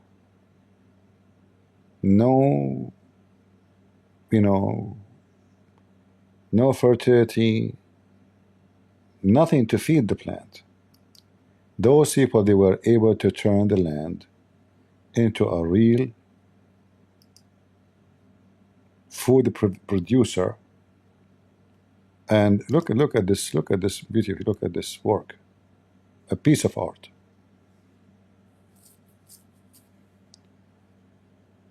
You give it to the Arab, right away they will run their goats and they will kill everything green in one day. Actually, one of the reasons of the massive drought in the Middle East is how the Arab live. Bedouin, goats, they kill everything. They don't give a chance for the land to recover. And those Arab, they are just, they live in a savage way. Just let the goat, they don't think, they don't use their brain. Okay, let me take my animals now to this land, give that land some time to heal, to grow. No, let the goats go. They eat whatever they want, and then they end with a very dead land, literally dead land. You give the land to Israel. Look at this. It's amazing. The second you look at this land, you can tell there is no rain. I mean, there's nothing can grow there really. And the sand is ugly. You see, the more dark the sand, the more minerals, more food for plant is inside it. The more it's like this, that means it's nothing. And not to mention the salt. In this land, all the Middle East land, there's a lot of salt. And that is an additional problem too. Look at this.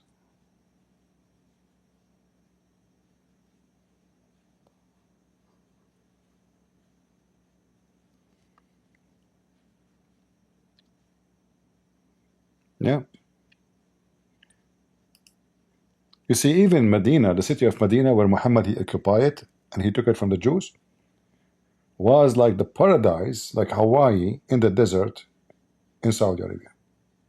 In the time of Muhammad. Why? Because the Jews were there. The Jews. Muhammad he come, he started cutting trees. Burning trees. Just because this is the land of the Jews.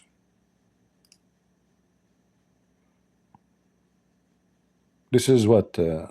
Strawberry? Look how they are growing strawberry. That's strange, huh?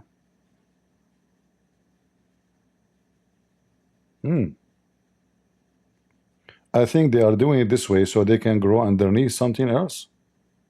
So they can use the land twice, So they can grow something, need shade maybe? I'm not sure.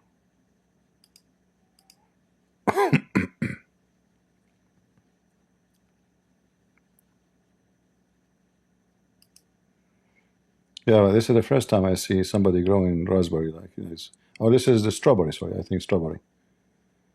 It's in the house. So they can use the land twice, So they can grow something, need shade maybe? I'm not sure. This guy is playing recording now. At least get an internet, don't stop using the internet of the neighbor, you idiot. Potato. Yeah.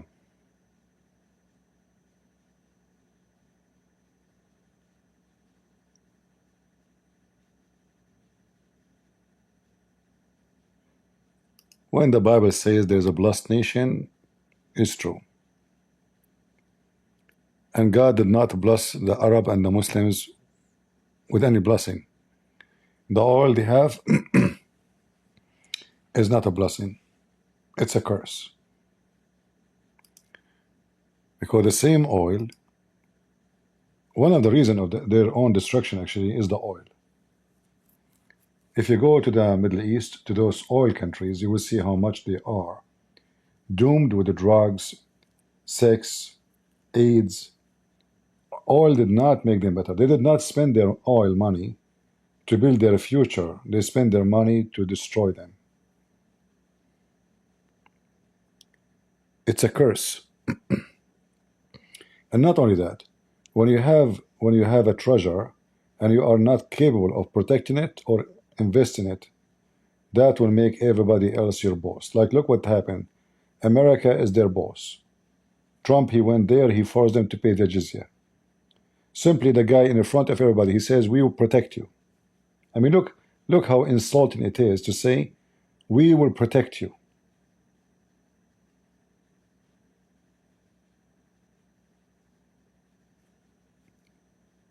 Their oil and their gas made them at risk.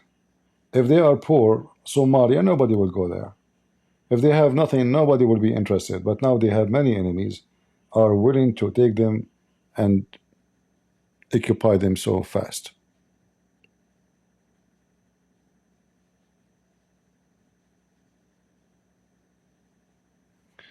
All right, guys, I think we have enough for today. I hope we have a good time. I will not keep you longer. I will try to come tomorrow, and I hope we learned something good. Did we? And try,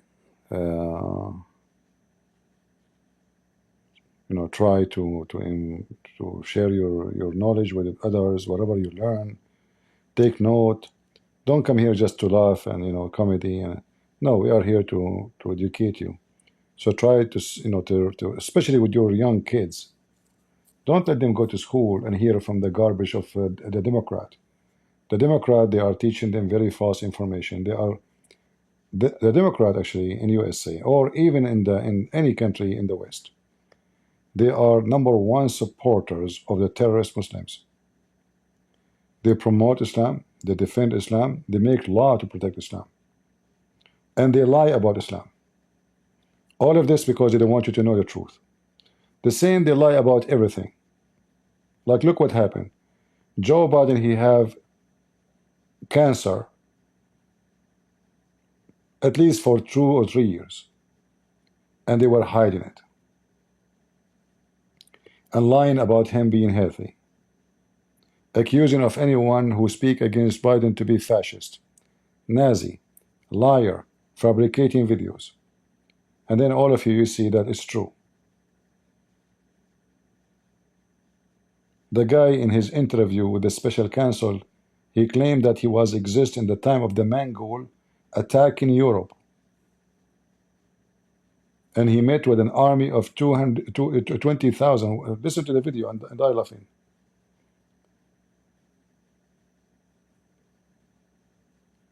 This is how the liberals are. And again, I want to repeat. You cannot be a liberal and Christian. You cannot vote for liberals and you claim to be Catholic or Protestant or Orthodox. Those people are antichrist. They are anti the Bible. They support everything against the Bible. And you know what they support. You know what they stand for. They want open borders so the Muslim invasion will come. Terrorists will come. Gangs will come. They don't like their country. They make fun of their army. They don't respect their flag. They respect the flag of Hamas, but not an American flag. Those are not really in any way considered to be people who love their land. They are #1 enemy to their own. They are self-destruction group of people.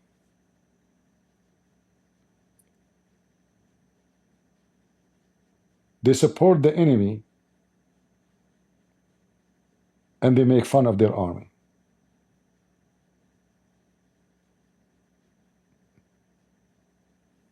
Very hypocrite and dangerous people. So I warn you, never vote for them. You vote for Democrat or liberals, you are voting for Antichrist. You are voting for no Bible in school. You are voting there's no God. You are voting there's the flag of the gay in the White House, like what Biden did. You remember? I will never forgive this filthy scumbag. In the day of the Easter, he put the flag, not only he put the flag of the homosexual, he made a party in that day. Striptease party, imagine, in the White House. The video is there, you can watch it. So, if you tell me that you want to vote for Biden because he have a better agenda, well, we know the agenda. All their agenda is about sexuality. Sex is number one interest for them. They want to brainwash your kids to transgender. The boy is a girl, the girl is a boy. Children grow confused. Society is destroyed. There is no decency. The child, he said the F word to his mom. A child, he is shooting his mom. A child is killing his auntie, his grandmother. Horrible. Kids, teenage, they are shooting each other in the street. All of this because of what? Because the Democrat, they fought the existence in the Bible, in the society. If you go and see cities who they are the majority are atheist, go and see how horrible it is. Like this stupid woman, her name is OEC. Go and see the crimes in her district. She represents a district in US in California. Crimes there is crazy. A person who rape a woman, they let him go second day. A person who rape a child, they let him go second day. Even people who kill people, they let them go second day. It's a messed up. Wherever the liberals they go, curse will come with them. They are the same as Islam. If you want your society to be cursed, if you want your community, if you want your state to be cursed, let the liberals take over, and you will see what I'm talking about. Crimes will increase, fraud, decency, prostitution. Imagine this AOC, she called prostitution sex workers. They have new names for them. Sex workers. The same people who claim that they protect women, they don't have a problem that women is abused to work as a hooker, where men they will beat her, where men who is going to take a woman to bed to pay her unless he is mentally ill? Just think about it. What kind of a man he will take a woman to bed because she accept money? He have to be sick, mentally sick. Do we agree? There's no man would do that. And the hooker, by the way, is not only the women who go to bed with the man for money. The man who take the women to bed for money, he is a hooker too. He is a whore. In fact, he is worse than a whore. I will never respect a man who do such a thing. So, you know, they start calling hookers model. Model, she's a model. You know, model. Like now, I saw today in the news, the girlfriend of Andrew Tate, when he came to America a few weeks ago, he had sex with her, and during the sex, he started beating her. And man, she is decent, you know, she's decent. What she do for a living? She's a model. Yeah, I mean, you know. So, from their fruits, you shall know them, right? And I never saw any place the liberals or the Muslim touch did not end screwed up. Nowhere. I mean, imagine the stupid Californian liberals. They wanted to run cable under the ground, electricity cable under the ground. And they started the project. And when they asked them when the project will be finished, they said, we expect it to finish after 500 years.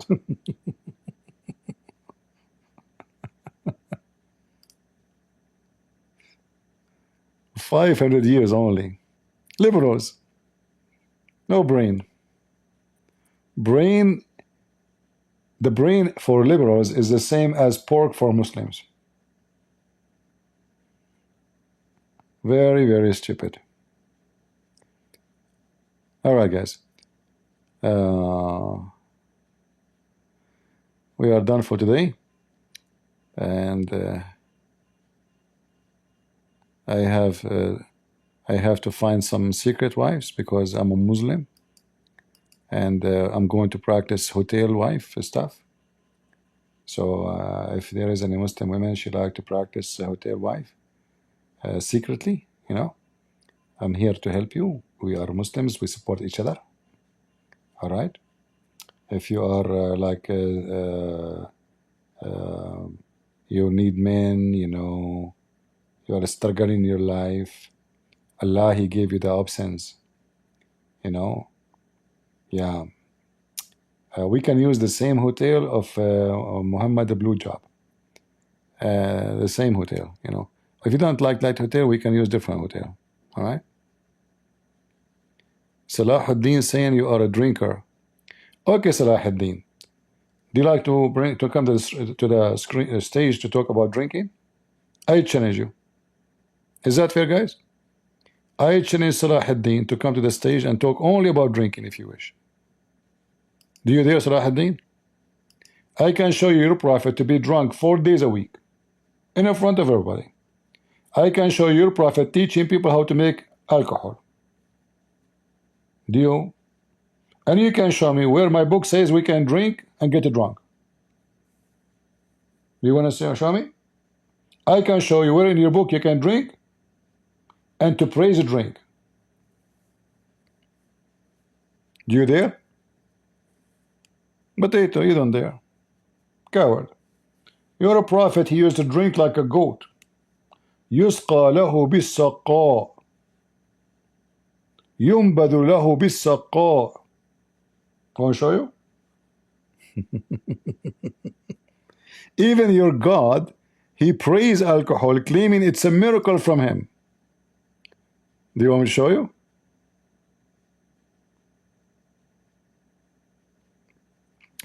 You don't want to be popular? Already you are popular. And by the way, you are calling me donkey. Do you know what donkey mean in Arabic? Jahsh. Isn't it your prophet he married a woman, her name Zainab bint Jahsh, which means Zainab, the daughter of the donkey? And as long you call me donkey, is it true that your prophet last name is dogs? In front of everybody, I challenge you to come to the stage and say I'm lying. Is that fair, guys? Muhammad's wife, her name, the daughter of the donkey, and his last name is Dogs, not Dog, because nobody knows his father. I challenge you, Salahuddin, to come to the mic and say you are a liar. Remember, you are the one who called me donkey. Huh? Potato.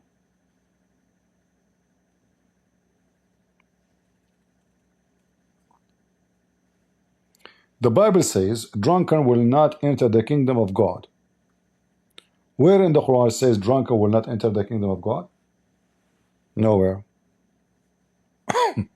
Even homosexual will go to heaven in Islam.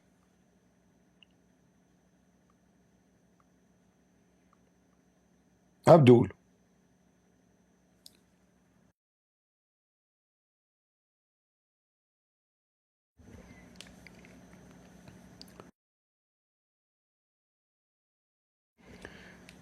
So my friend, listen, your prophet, his last name is Dogs. His real name is Mudhammam and Qatham. Do you know what Mudhammam mean?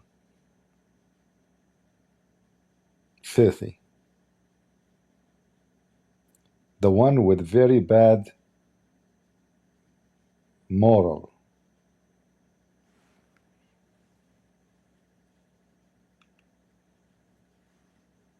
Are you there?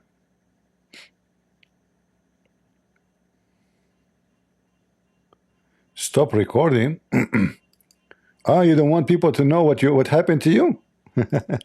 You see, why you don't want recording? You should record me so you can expose me. You don't want recording because you are afraid that people would die laughing at you. Is that correct, guys?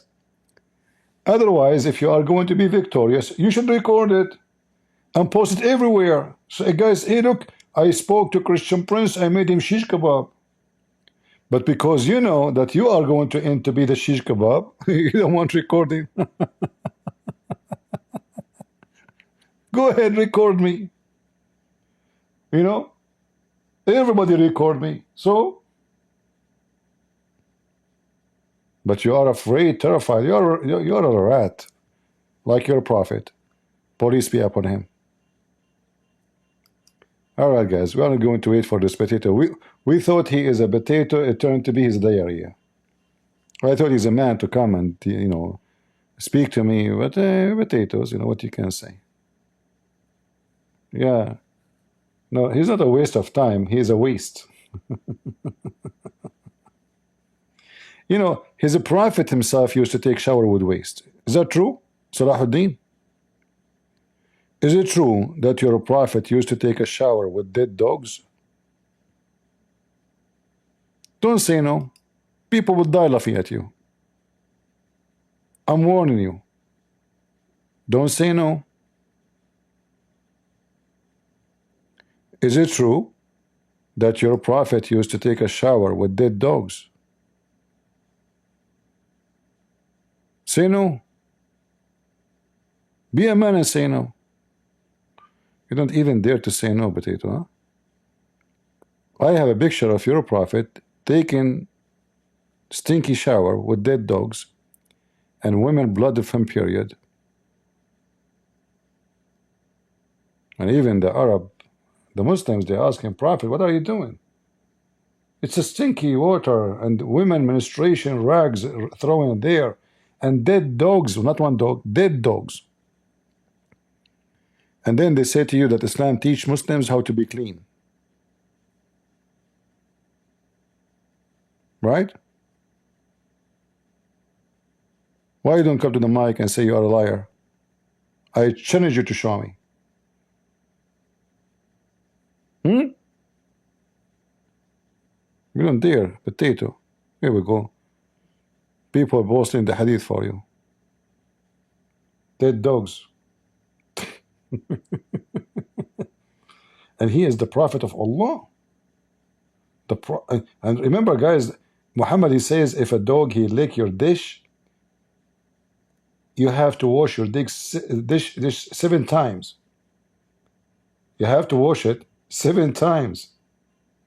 Because the dish is so dirty now, because the dog, he did lick it.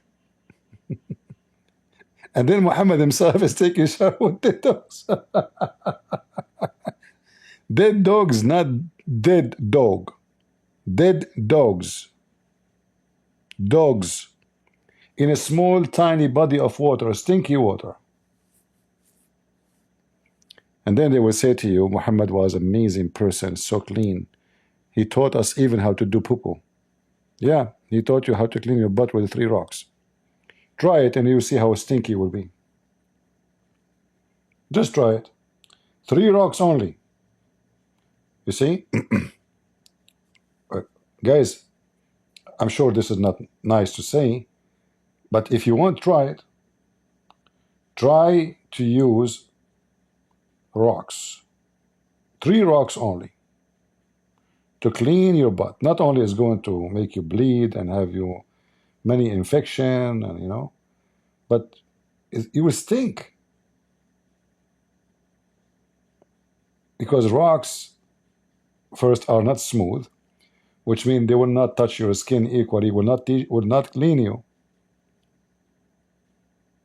And the 3 only. Imagine just the 3, and you are done. 3 rocks. I'm not going into details because it's not nice, you know. Especially it's a dinner time for most of you. All right. We better finish here. This Abdul is not coming. What we can say? Maybe next time we can get more lucky. Look like Tuesday is not a good lucky day for us with Muslims. Maybe tomorrow or the day after we'll get more lucky. So I hope, guys, you have a good time. And as always, remember that we are the Christians. We are blessed to have the Messiah, our Savior in our life, not like those pagan black stone kissers, violent, hateful, untrustworthy. They don't even trust each other. A Muslim in the Middle East will trust any Christian, but he will not trust a Muslim. He will trust all the neighbors. They come and visit their mom, my mom, alone. The women, they come alone. Even they knew that the house is full of men. No Muslim man get upset. But a Muslim man will not allow his wife to go to a Muslim man house to visit his wife, not to visit the man, if he is not with her. Because they don't trust Muslim men. They don't even trust Muslim women. Go read the stories. A Muslim woman, she go to visit a Muslim woman. What they do? They put drugs for them in the coffee. And they bring their brother or somebody to sleep with them.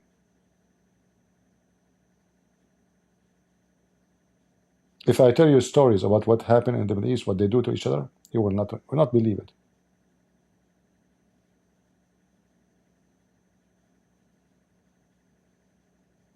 A girl, she go to visit her friend. They put drugs for her in the coffee, strip her, bring a man to have sex with her when she is asleep, take pictures of her, and then later they use her to work for them as a prostitute, or just to frame her to sleep with them. Very evil. And they do that to Muslim girls. And here you have to remember, not all Muslims they do that. But this is very popular act in such a society, because Muhammad, he made sex a taboo. In the same time, he made those people beasts. They are so hungry for sex.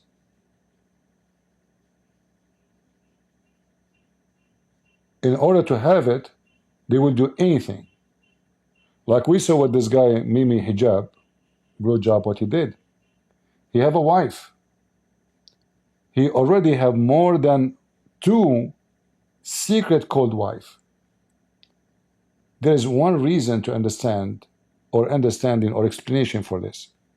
That this religion made those people sexually hungry, sexually not satisfied, sexually obsessed. Because if I have a wife, do I have excuse I need more sex? So what the wife, you have a wife, go sleep with your wife.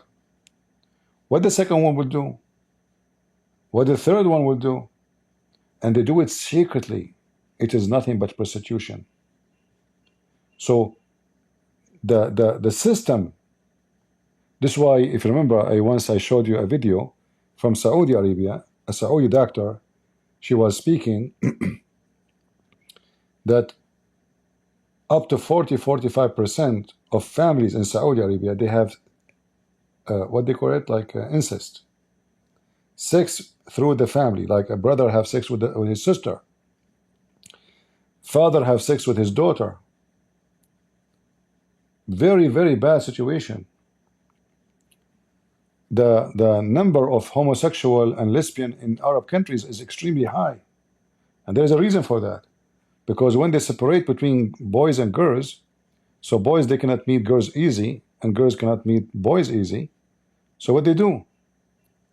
A girl, she would say to her mom, my friend is going to come to visit me. Can she sleep over? Yeah, bring her. They lay down in the bed. They cannot have sex with boys. They have sex together. Boys are the same. So the segregation between the two sexes did not help for better. It make it horrible, and people not acting normally. So homosexuality increased in a massive way in Islamic countries. Because women, she can be only with women, and man can be only with men.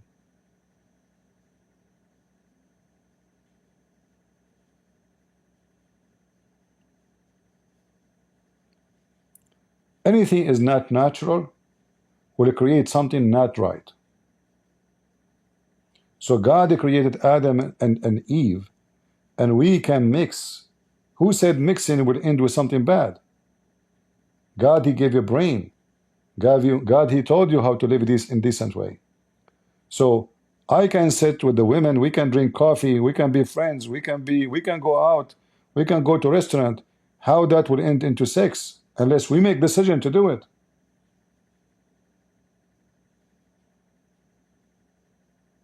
But because you are hungry, you cannot even meet a woman. So the second you meet one, the first thing you want from the women is what women can give. Is what you want, which is sex, because you are hungry. You cannot talk to them, and all of this will be done secretly. But if they have a normal life, they will not be obsessed because a woman, she sat next to him. Women sat next to him every day since he was a kid, so what a big deal.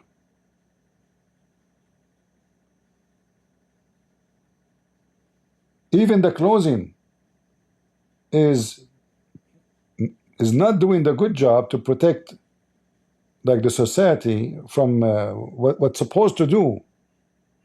Those clothing actually is used to hide the action of women and men. I have when I was in high school, a guy, he's a Muslim, he have a very dirty mouth. So when he see a girl in the street, he go after her. He keep, you know, you are pretty, sexy, let's go together. He keep walking behind her. So he saw a girl, obviously she's young. He keep walking with her, speaking dirty words. Keep going. Oh, she is going direction, same direction. He's going home. Wonderful. So he keep walking behind her. Okay, you know, saying, "Oh, you have a nice butt, man, legs." She's wearing burqa. You cannot see her face. You can't see anything of her. She is wearing gloves. And then this girl, she stopped in the front of his house door. He said, "Oh, she know my parents. Man, I got in trouble. She will tell them." This is what he thought until now. He thought she knew his parents. No, it turned to be this is his sister. So imagine this is come back. And by the way, he is the one who told me this story. He came to me asking me if I can stay over at my place because he didn't dare to go home. I said, "I'm not going to put you inside my house, you idiot. I mean, you're going after your sister. I'm going to my house. You're just a pervert. Get out of here." He came to me and he said, "This is what happened. Can I stay? You know, I don't dare to go home, you know, to enter. We can somebody speak to my dad and, you know, forgive me, etc." I said, "I'm not going to get inside my house. You're telling me you're going after your sister?"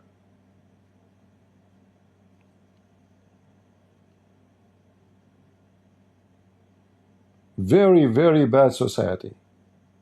And then they claim that when hijab, making decent, you don't know if your wife's sleeping with somebody.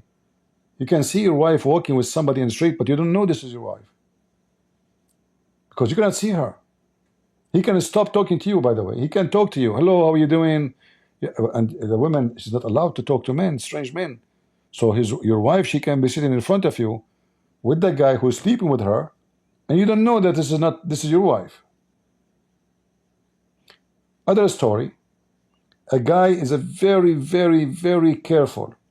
He have bars in the windows. He have bars on the doors. He have steel doors. When he leave, he lock the phone, like, you know, I'm talking, this is all the story, when there is no cell phone, like, you know, those line, the normal ground line. So when he go out of the house, he take the phone, he lock it inside the closet, he, you know, close it from steel, the door is locked, and he told his wife, "You are not allowed anyone to visit you unless I'm home." She agreed. "Okay, honey." So only when he's home, a woman, she come and knock at the door. He opened the door, he see a woman wearing burqa. She cannot talk, she is conservative Muslim, haram. Her voice is vagina. So he cannot talk to her. So he called his wife, he say, hey, your friend is here, take her to your room." His wife, she comes, she take her friend to the room. And like this for almost 6-7 months. Until one day, the sister of this guy, she came to visit them. He told her, oh, my wife, she have her friend. Go and join them. Remember, he can't go there, you know. He can't go to the room. Go and join them.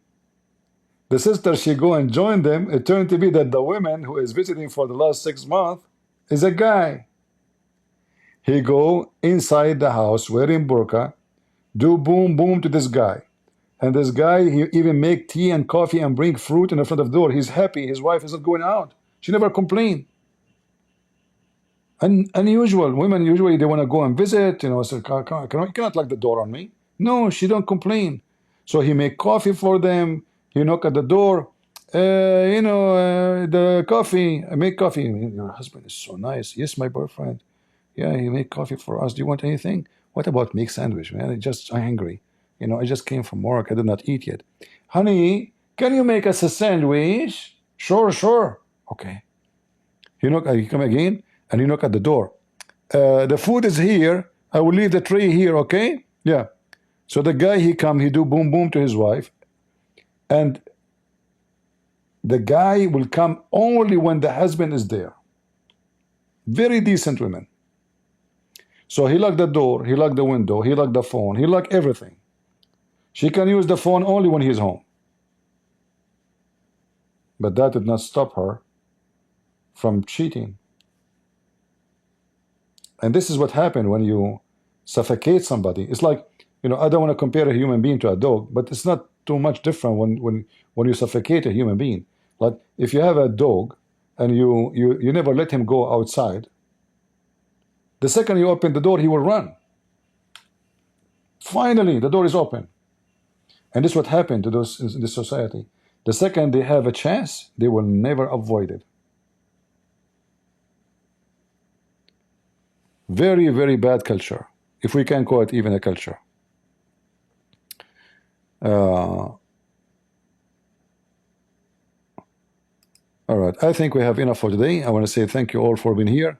May the Lord bless you, and I hope we will meet again tomorrow.